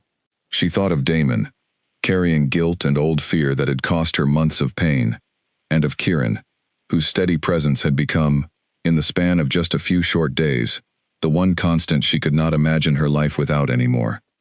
Whatever the coming challenge revealed, whatever truth waited beneath the layers of history now unraveling around her, Elena understood that she was no longer simply a healer's apprentice living quietly at the edge of pack society. She was, whether she fully understood it yet or not, standing at the center of something far larger than herself, and the full moon would soon decide exactly what that meant for everyone involved. Later that night, unable to settle her racing thoughts, Elena climbed to the small attic space above her room, where a few of her grandmother's old belongings had been stored since her passing. She had not opened the trunk in years, the memories it held always feeling too fragile to disturb. But now, with everything Grace had revealed, she found herself drawn to it, searching for some thread of truth among the old, dust-covered keepsakes. Beneath folded blankets and worn letters, she found a small wooden box she did not remember seeing before, its surface carved with a symbol she did not immediately recognize. a wolf's head, encircled by intertwining branches. She turned it over carefully in her hands, tracing the careful craftsmanship, before opening it slowly. Inside lay a single silver pendant, old and slightly tarnished, bearing the same symbol carved into the box. Elena lifted it carefully, studying it in the dim candlelight, an odd, unfamiliar warmth spreading through her fingers as she held it. She would show it to Kieran in the morning, she decided, setting it carefully aside. Whatever answers it might hold, they would face them together, just as they intended to face everything else that lay ahead. Kieran turned the silver pendant over carefully in his hands, his expression growing increasingly focused as morning light filtered through the healing house windows. Elena watched him study the symbol, her nerves stretched tight with anticipation, uncertain what significance the small object might actually hold. "This is a Voss family crest," Kieran said finally, his voice quiet with something close to disbelief. "An older version, one that predates the war entirely. My family stopped using this particular design generations ago, after the conflict reshaped how we presented ourselves publicly." Elena's breath caught. "Then my grandmother truly was connected to your bloodline." "More than connected," Kieran said slowly, still examining the pendant. "This type of crest was only given to direct descendants of the ruling family, not distant relations or extended branches. If your grandmother carried this, it suggests her connection to my bloodline was far closer than either of us initially suspected." Elena sank into the chair beside him, her mind racing to catch up with the implications. "How close?" she asked, though part of her was almost afraid to hear the answer.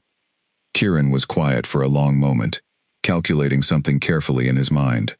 "If the timeline matches the stories I grew up hearing," he said finally, "your grandmother may have been my own great-grandfather's youngest sister, the one who was said to have vanished from Northern records not long after the war ended, presumed to have died during the conflict's final battles." Elena stared at him, stunned into silence. "You are saying we might be family," she said slowly, "beyond the bond that brought us together." "Distantly," Kieran said gently, seeing the sudden concern flash across her face. "Several generations removed, through a relative who left the bloodline entirely before either of us was born. It does not affect the nature of our bond, Elena.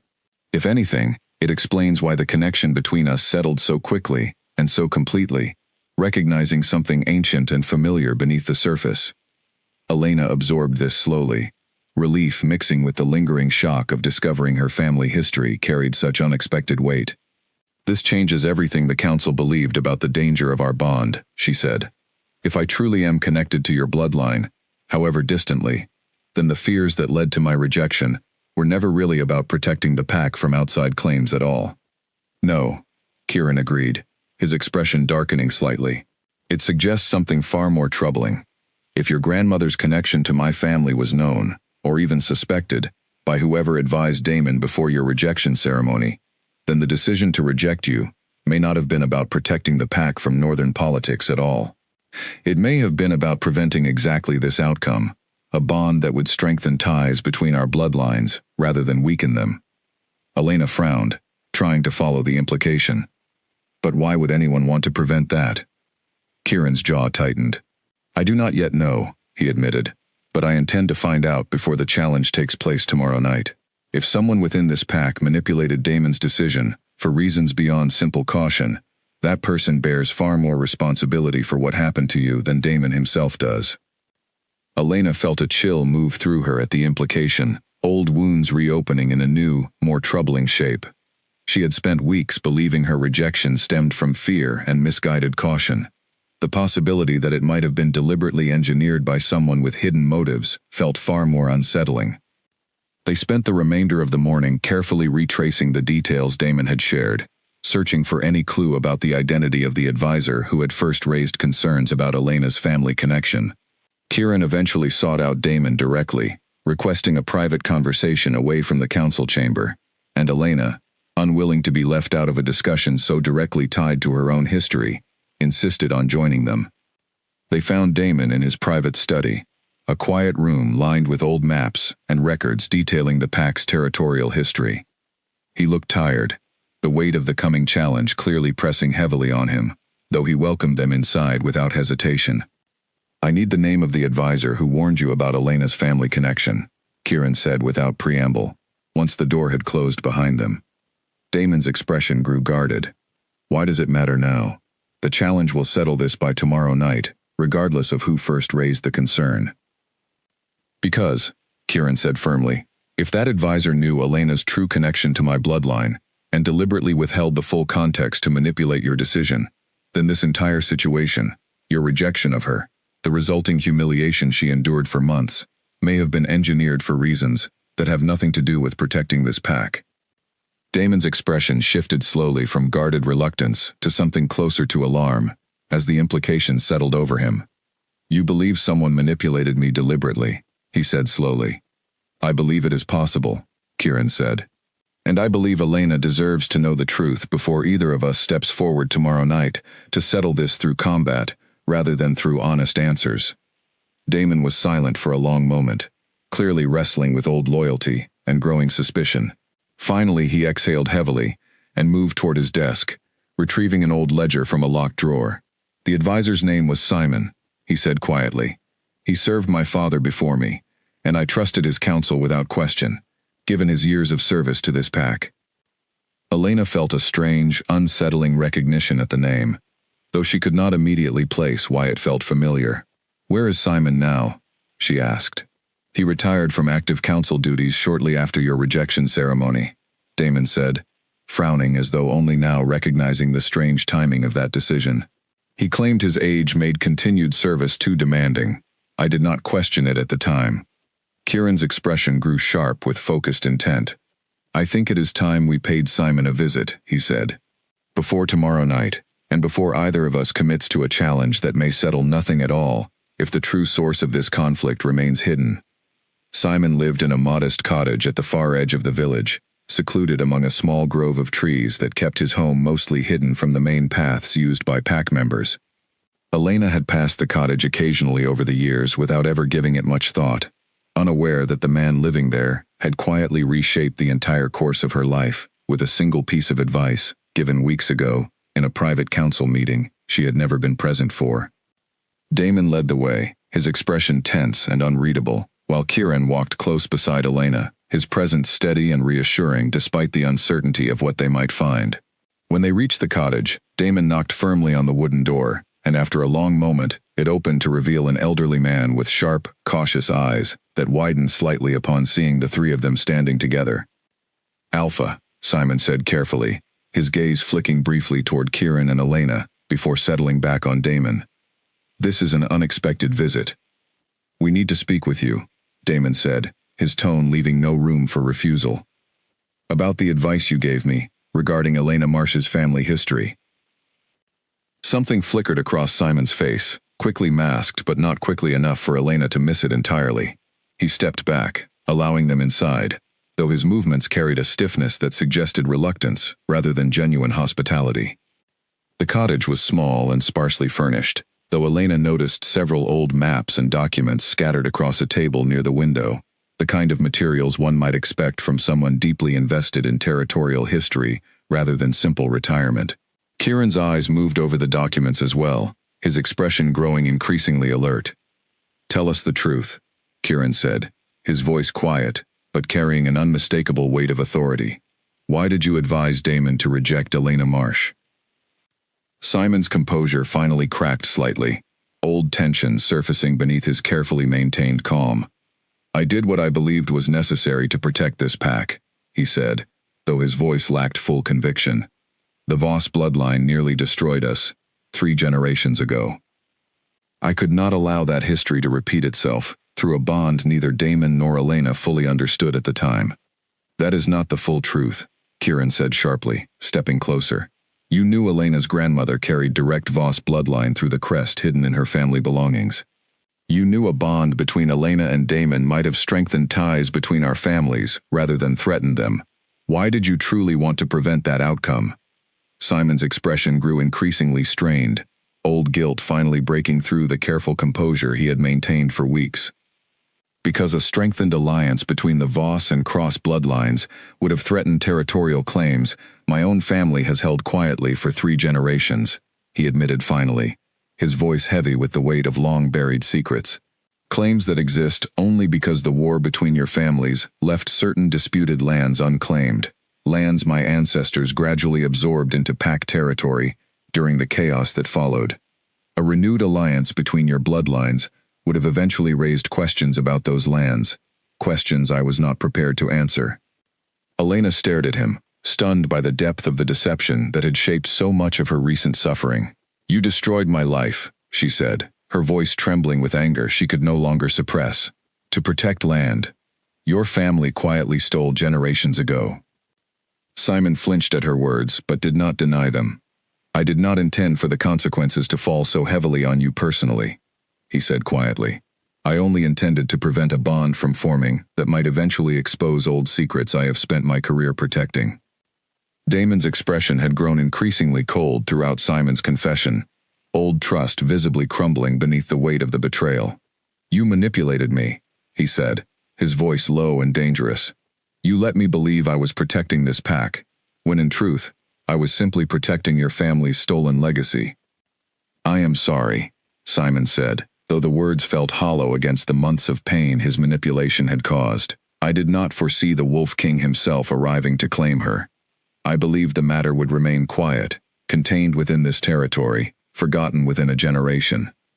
Kieran's expression remained hard, though Elena could see him carefully controlling the anger, simmering just beneath his composed exterior. "The challenge tomorrow night will proceed regardless," he said finally. "But this truth will be shared with the council before it happens. Elena deserves that much, and this pack deserves to understand exactly what shaped the decision that cost her so much." Simon nodded slowly, resignation settling over his features, as he accepted the consequences of his long-hidden deception, finally catching up with him. Damon turned without another word and left the cottage, his shoulders rigid with barely controlled fury, while Kieran guided Elena gently outside, giving her space to process the revelation that had just reshaped her understanding of everything that had happened to her. Once outside, standing beneath the late afternoon sun, Elena finally allowed herself to feel the full weight of what she had just learned. Her rejection, the months of humiliation and isolation that followed, had never truly been about her worth, or even about protecting the pack from genuine outside threat. It had been about protecting one man's family secret, a secret so carefully guarded that it had been worth sacrificing her happiness and standing within her own pack to preserve it. "I don't know whether to feel relieved or furious," she admitted quietly, staring out at the quiet village she had called home her entire life. "You are allowed to feel both," Kieran said gently, taking her hand in his. "What matters now is that the truth is finally surfacing, and tomorrow night, whatever happens during the challenge, this pack will finally understand exactly what was done to you, and why." Elena nodded slowly, steadying herself against the weight of everything that had unfolded. The full moon was approaching quickly now, and with it, a reckoning that would settle far more than a simple dispute between two powerful bloodlines.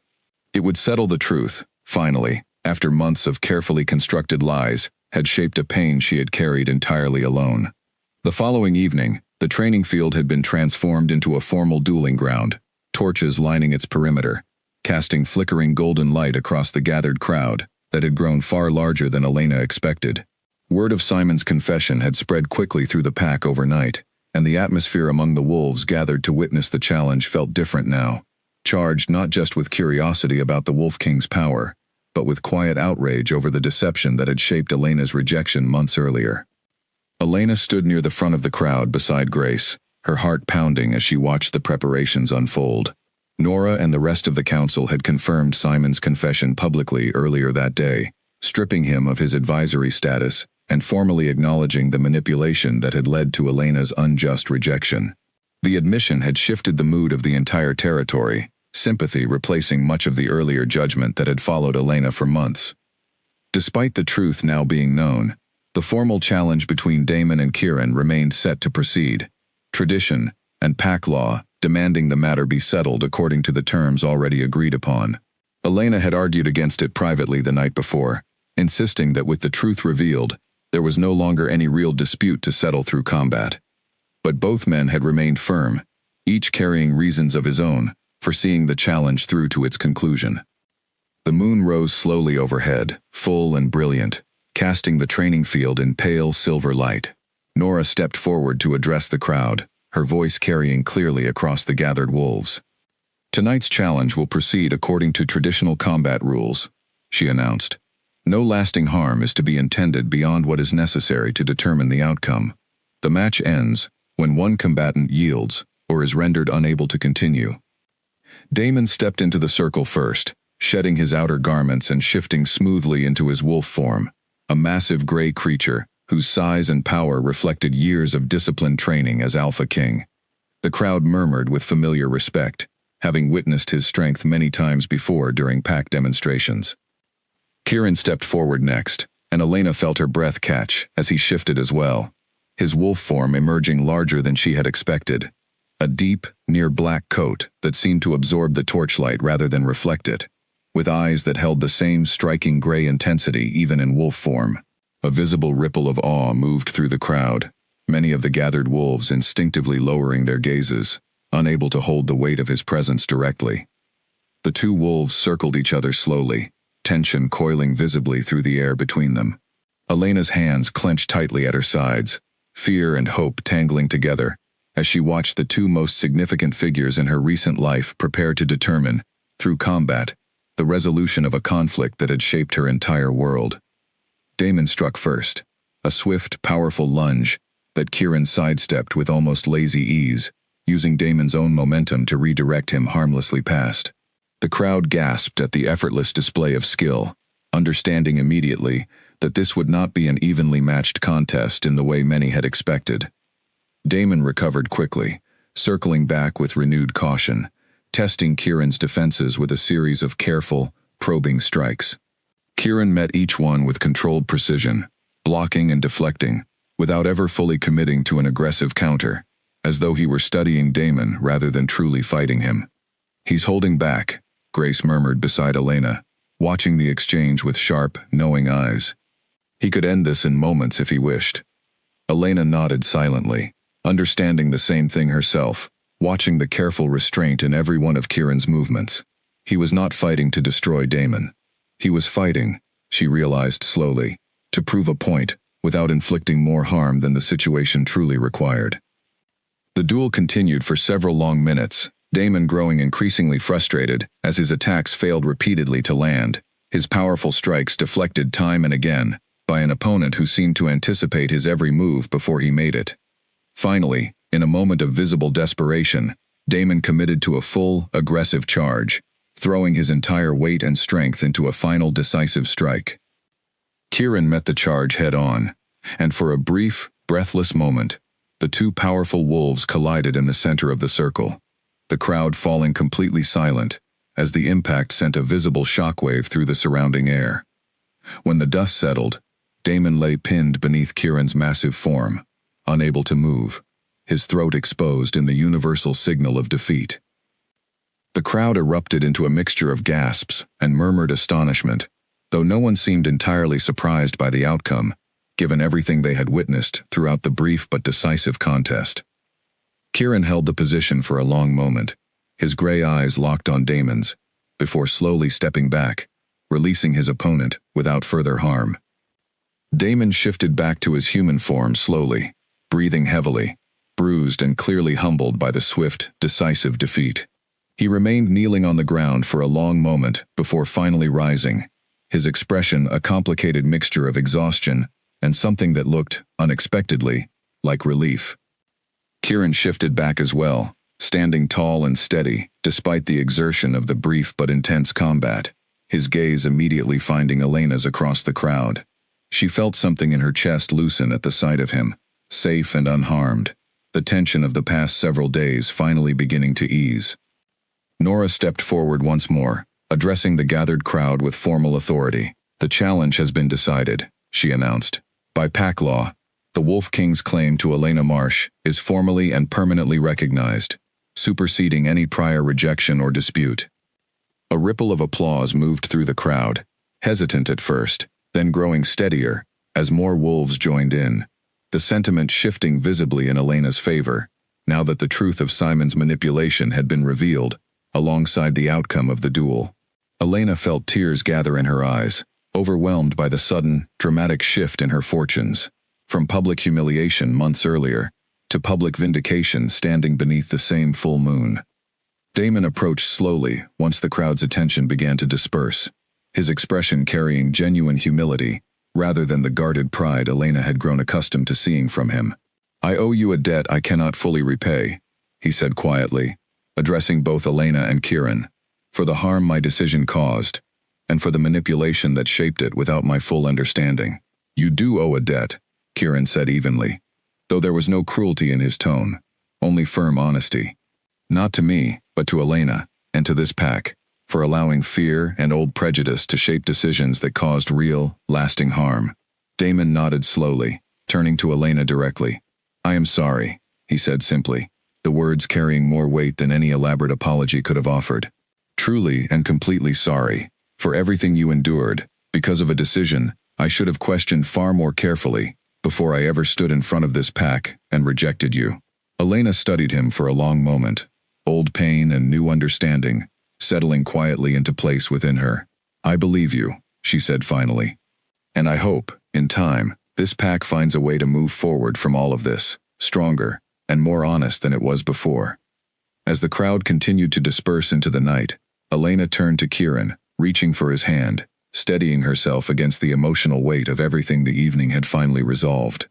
The truth had been revealed, the challenge decided, and for the first time since the night of her rejection, Elena felt the quiet, unmistakable certainty that her life was finally, truly her own again, shaped no longer by the fears and secrets of others, but by the honest bond she had found with the wolf standing steadily beside her.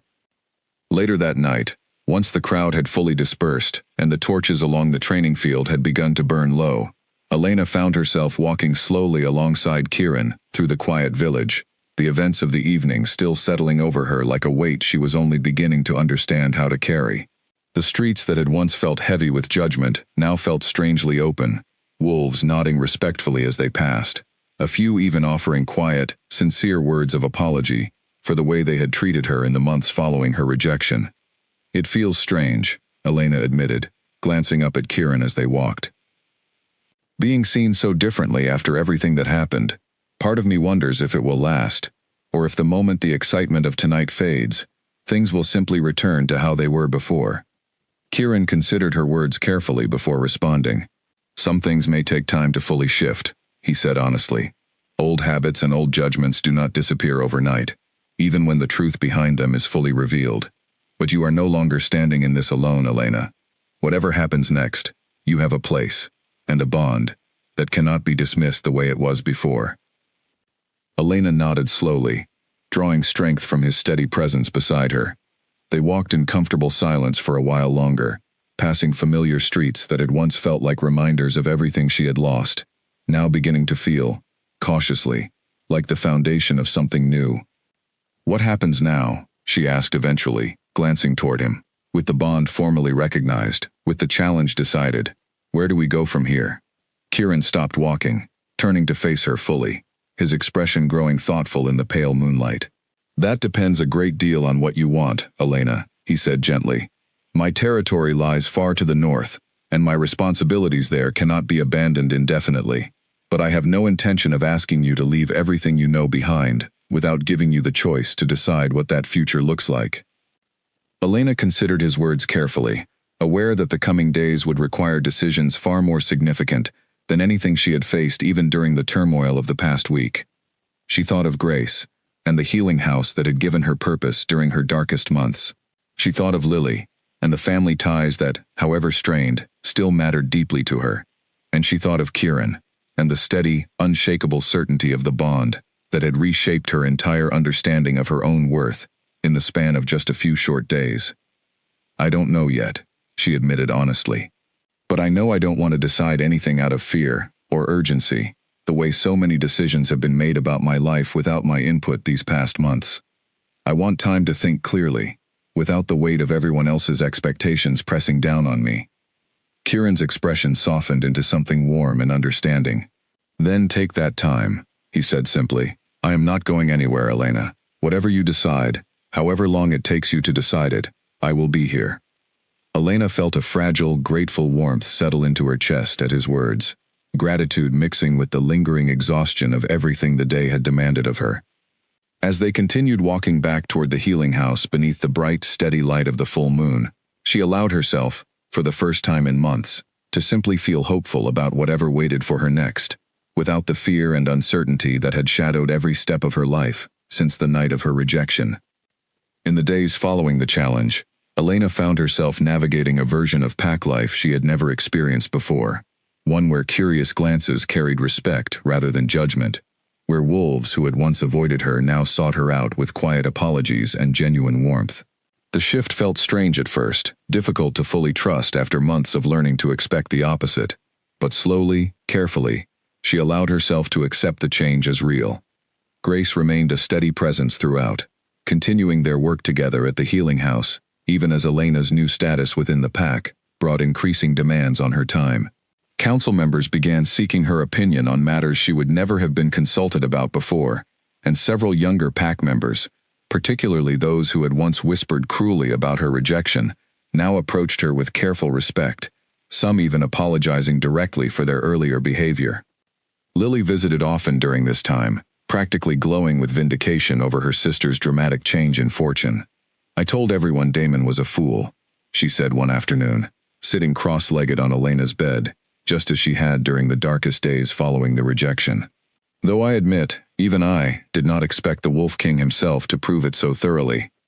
Elena laughed softly, the sound still feeling slightly unfamiliar after months of carrying her emotions so carefully guarded. "Neither did I," she admitted. "I still don't fully understand how quickly everything changed." "Some things are simply meant to happen," Lily said, her expression growing more thoughtful, "even if it takes a while for the truth to catch up to them."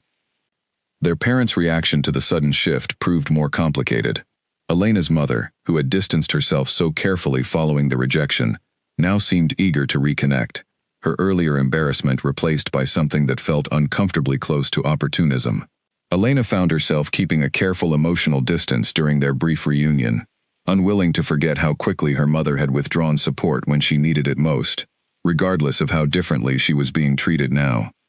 Her father, by contrast, approached her privately one evening at the healing house, his expression carrying genuine, quiet shame. "I should have stood beside you," he said simply, without excuse or elaborate explanation. "I let pack pressure and my own fear of judgment keep me silent when you needed support most." "I am sorry, Elena, more than I know how to properly express." Elena studied him carefully, old hurt mixing with a cautious, tentative willingness to rebuild what damaged trust remained between them. "I appreciate you saying that," she said honestly. "It will take time, but I would like to try rebuilding what we lost these past months." Her father nodded, visible relief easing some of the tension in his shoulders, and their conversation, though brief, marked the beginning of a slow, careful repair to a relationship Elena had once feared might never recover. Throughout these days of careful readjustment, Kieran remained a steady, patient presence, never pressuring her toward any particular decision about their future. Though Elena could sense the quiet weight of his responsibilities calling him back toward his own territory as the days passed. She found herself increasingly drawn to conversations with him about his homeland, the northern territories he had described only briefly during their first days together, curious about the life he had built there, and what a future alongside him might actually look like. "Tell me about your pack," she asked one evening, as they sat together near the healing house garden, the late summer air warm and comfortable around them. Kieran's expression grew thoughtful, a rare softness settling over his features as he considered her question.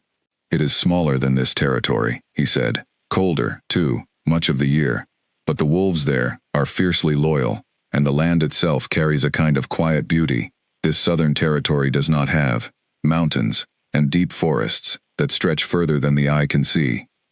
Do you think I would fit there?" Elena asked, the question carrying more weight than its simple wording suggested. Kieran turned to look at her fully, his gray eyes warm in the fading evening light. "I think," he said carefully, "that you would bring something to that territory. It has been missing for a long time. Steadiness, genuine compassion. The kind of quiet strength that does not need to announce itself loudly to be deeply felt." Elena felt her cheeks warm at his words, though the compliment settled deeper than simple flattery. touching something in her that had spent months believing itself unworthy of exactly that kind of recognition. "I would need to say goodbye properly," she said quietly. "To Grace, to my sister, to this place that has been my whole life, even during the parts that hurt." "Whenever you are ready," Kieran said simply. "There is no urgency in this, Elena. I would rather wait for you to feel completely certain than rush you toward a decision you might later regret." Elena appreciated his patience more than she could easily express, understanding, with growing clarity, how different this bond felt from everything she had once imagined a mate relationship might look like. There was no possessiveness in his patience, no pressure disguised as concern, only genuine care for her well-being, even when that care meant giving her space to make her own choices in her own time. Over the following days, she began quietly preparing for the possibility of leaving, though she had not yet made a final decision. She spent long hours with Grace, absorbing as much knowledge as she could about advanced healing techniques, preparing careful notes in case her new life required her to establish herself as a healer in unfamiliar Northern Territory. Grace watched her with a mixture of pride and gentle sadness, understanding, without needing to be told directly, exactly what Elena was preparing herself for. "You have grown so much these past months," Grace said one evening, as they finished cleaning the healing house together after a long day. "I remember the frightened, heartbroken young woman who arrived here after her rejection, uncertain of her own worth. I hardly recognize her in the woman standing before me now." Elena smiled, though tears gathered unexpectedly in her eyes at Grace's words. "I could not have found my way through any of this without you," she said honestly. "You gave me purpose when I felt like I had nothing left." "You gave yourself that purpose," Grace corrected gently. "I simply gave you the space to find it. Whatever you decide about your future with Kieran, know that the strength you have shown these past months was entirely your own." As the final days of summer settled comfortably over the territory, Elena found herself standing once again at the edge of the training field, where her humiliation had once seemed like the ending of everything she had ever hoped for. Now, watching the sunset paint the sky in warm shades of orange and gold, she understood, with quiet, growing certainty, that it had never been an ending at all. It had simply been the difficult, painful beginning of a story that was only now truly starting to unfold. That night, as Elena prepared for bed in the small room above the healing house that had become such an important refuge during her darkest months, she found herself thinking carefully about everything the past weeks had taught her. She thought about the version of herself who had once believed her entire worth depended on being chosen by someone else, on fitting neatly into the role others expected her to play. That version of herself, she realized now, had been slowly disappearing since the night of her rejection, replaced gradually by someone stronger, someone who understood her own value, did not depend on anyone else's approval or recognition. She thought about Damon, and the strange, complicated peace she had found with him in the days following the challenge, an understanding built not on forgiveness alone, but on mutual recognition of how deeply both their lives had been shaped by decisions neither of them had fully controlled. She did not know if they would ever be close again, not in the way she had once hoped, but she found she no longer needed that closeness to feel whole. She thought about Simon, whose betrayal had caused so much unnecessary pain, and about the quiet, uncomfortable lesson his deception had taught her, that even trusted figures within a community could carry hidden motives capable of reshaping innocent lives without any accountability, until the truth finally, inevitably, found its way to the surface. And she thought about Kieran, whose steady, patient presence had become, in the span of just a few weeks, the clearest and most certain part of her entire life. She did not fully understand yet what a future beside him would look like, in a northern territory she had never seen, among a pack she had never met. But she understood, with a certainty that settled deep and unshakable within her chest, that whatever uncertainty remained about the details, the bond itself was something she no longer wished to question or doubt. As she drifted toward sleep that night, the moonlight falling softly through her window, Elena allowed herself, finally, to imagine a future stretching out ahead of her, not shaped by rejection or fear or the careful, guarded caution she had clung to for months, but by genuine hope and the quiet, steady certainty that she was, at last, exactly where she was always meant to be. A week later, Elena finally made her decision. She found Kieran near the training field at dawn, watching the sunrise with the quiet patience that had become so familiar to her over the past month. He turned as she approached, reading something in her expression before she even spoke a single word. "I have decided," she said, her voice steady, despite the nervous flutter still present in her chest. "Tell me," Kieran said gently, though she could see him bracing himself for whatever answer she had settled on. "I want to come north with you," Elena said, watching relief and quiet joy spread slowly across his face. "Not because I feel pressured, and not because I believe I have nowhere else to belong here. I want to come because, for the first time in my life, I understand exactly what it feels like to choose something for myself, without fear shaping the decision." Kieran closed the distance between them, taking her hands gently in his gray eyes bright with emotion he did not bother hiding. "You have made me happier than I believed possible," he said quietly. "Thank you, Elena, for trusting me with this future." "I trust myself," Elena said, smiling softly. "And I trust what we have built together. That is enough." They stood together in comfortable silence as the sun continued its slow climb over the training field, the same ground where Elena's public rejection had once felt like the ending of her entire world. Now, standing here with her hand held gently in Kieran's, she understood clearly that it had simply been the painful, necessary beginning of a story, finally ready to move forward into whatever waited for her next. The morning of Elena's departure arrived quicker than she expected, the days between her decision and the final preparations passing in a steady, purposeful rhythm of goodbyes and careful arrangements. She stood now at the edge of the village where she had spent her entire life, a modest bag packed with only the belongings that truly mattered to her, watching the early morning light spread slowly across the familiar rooftops and quiet streets she was about to leave behind. Grace stood beside her, her expression carrying a mixture of pride and quiet sorrow that Elena understood completely, having felt the same complicated blend of emotions herself throughout the past several days. "You have everything you need," Grace said, more statement than question, though her voice carried a slight tremor she did not bother hiding. "Because of you," Elena said, pulling her into a warm, tight embrace. "I would not have survived these past months without your steady presence, Grace. I hope you know how much that meant to me." "I know," Grace said, pulling back slightly to study Elena's face with warm, careful attention. "And I expect letters, Elena. Regular ones, detailing everything about this new life you are building. I intend to live long enough to visit that northern territory myself one day, and I want to know exactly what to expect when I do." Elena laughed softly, though tears gathered unexpectedly in her eyes. "I promise," she said. "Regular letters, and an open invitation whenever you are ready to make that journey."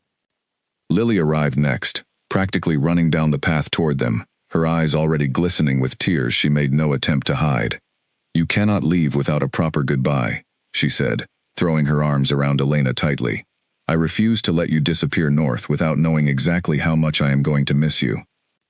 "I will miss you too," Elena said, holding her sister close, memorizing the familiar warmth of her embrace. "But this is not goodbye forever, Lily.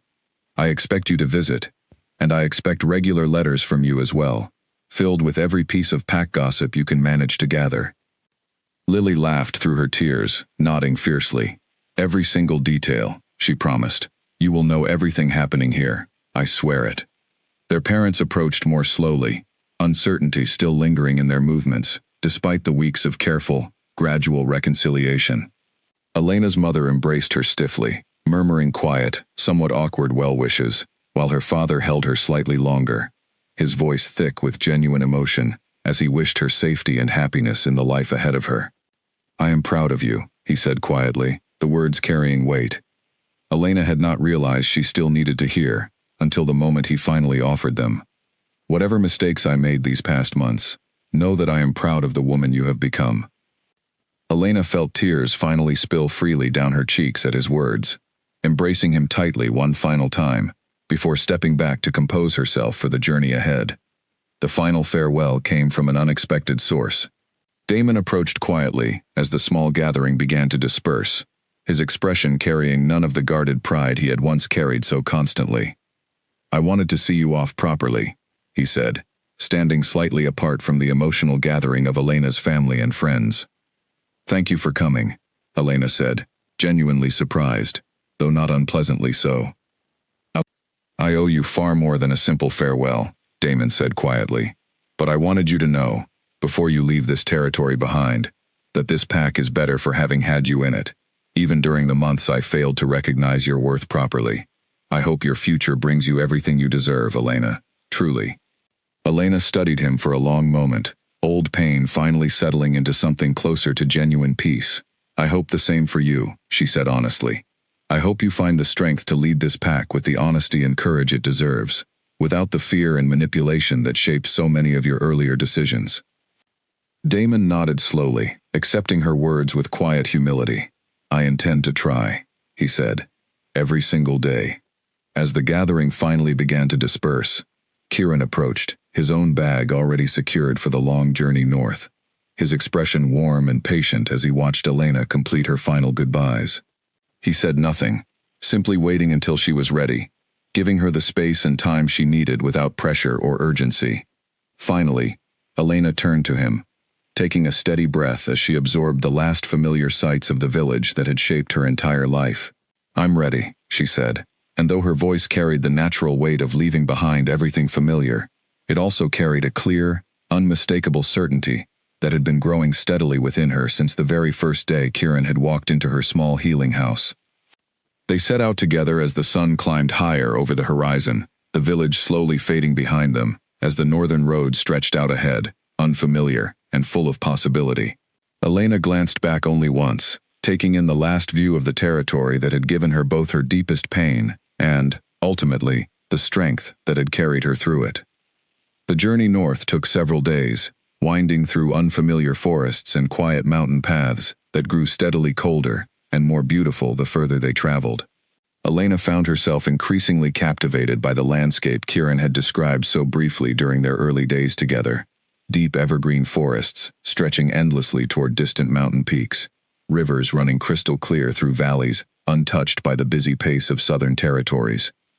When they finally arrived at Kieran's territory, Elena was struck immediately by the quiet, dignified beauty of the northern Packlands, a grand yet welcoming settlement, nestled carefully among the mountains, its wolves greeting their returning king, with visible relief and warm curiosity toward the woman standing steadily beside him.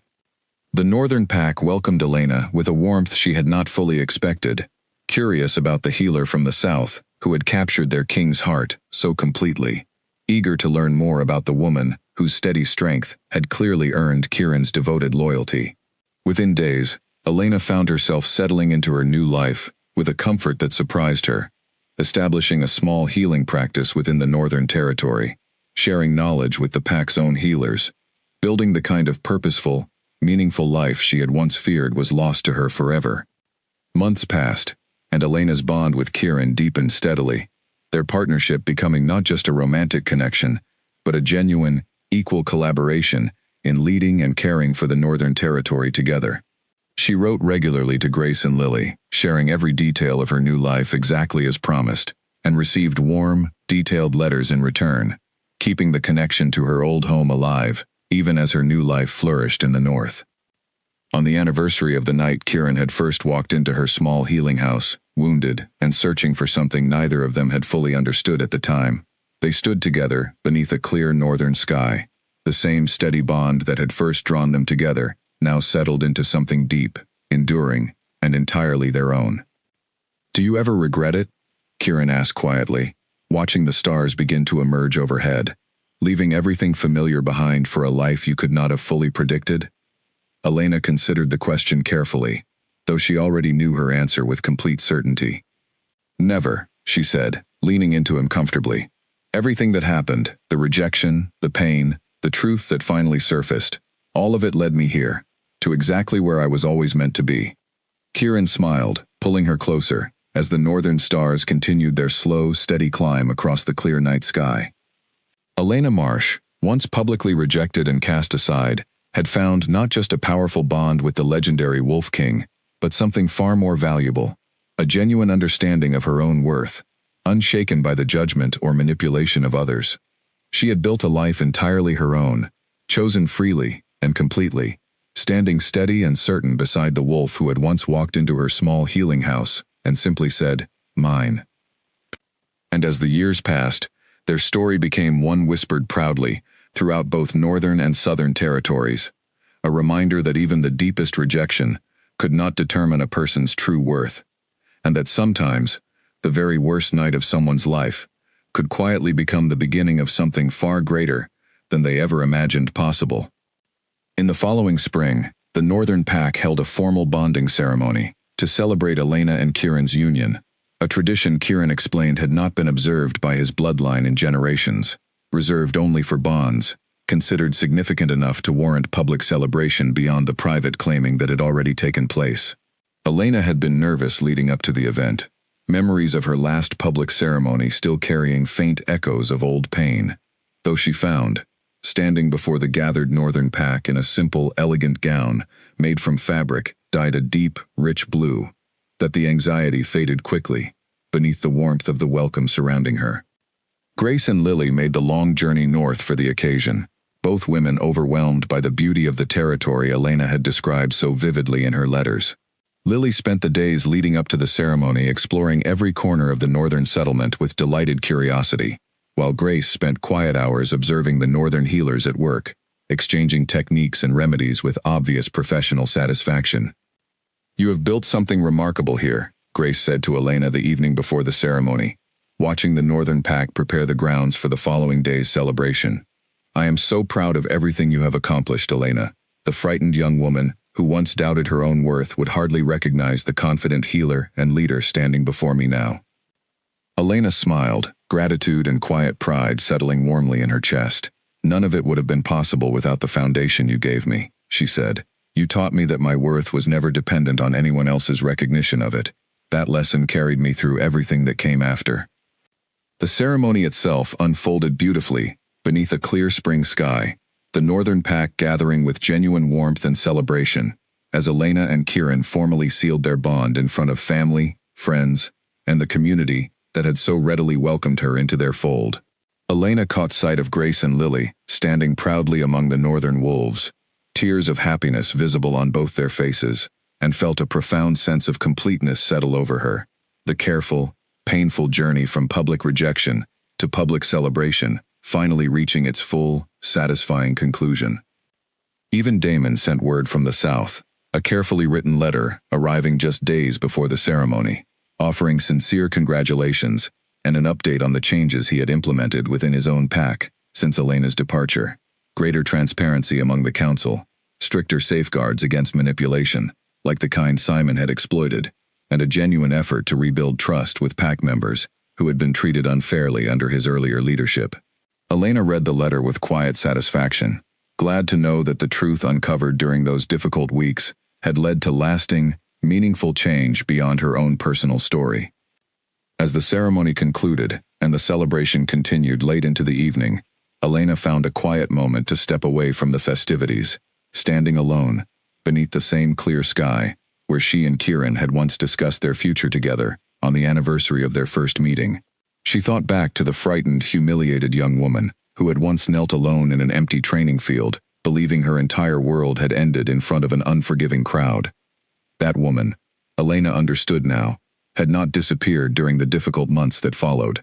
She had simply grown, slowly and steadily, into someone stronger, someone capable of recognizing her own worth regardless of how others chose to see her. The rejection that had once felt like the ending of everything had, in truth, been the painful beginning of a transformation she could never have predicted, one that had ultimately led her to exactly the life she was always meant to live. Kieran found her there a few minutes later, wrapping his arms gently around her from behind as they both looked out over the celebration continuing warmly in the distance. "Regrets?" he asked softly, echoing the same question he had asked her months earlier. "None," Elena said, turning to face him fully, her heart full and steady in a way it had not been since long before the night of her rejection. "Only gratitude, for every difficult step that led me here." Together, they returned to the celebration, ready to embrace whatever the future held, secure in a bond built not on fear or manipulation, but on genuine truth, patience, and the quiet, unshakable understanding that Elena Marsh had never been unworthy. She had simply been waiting, all along, for the life that was truly meant to be hers.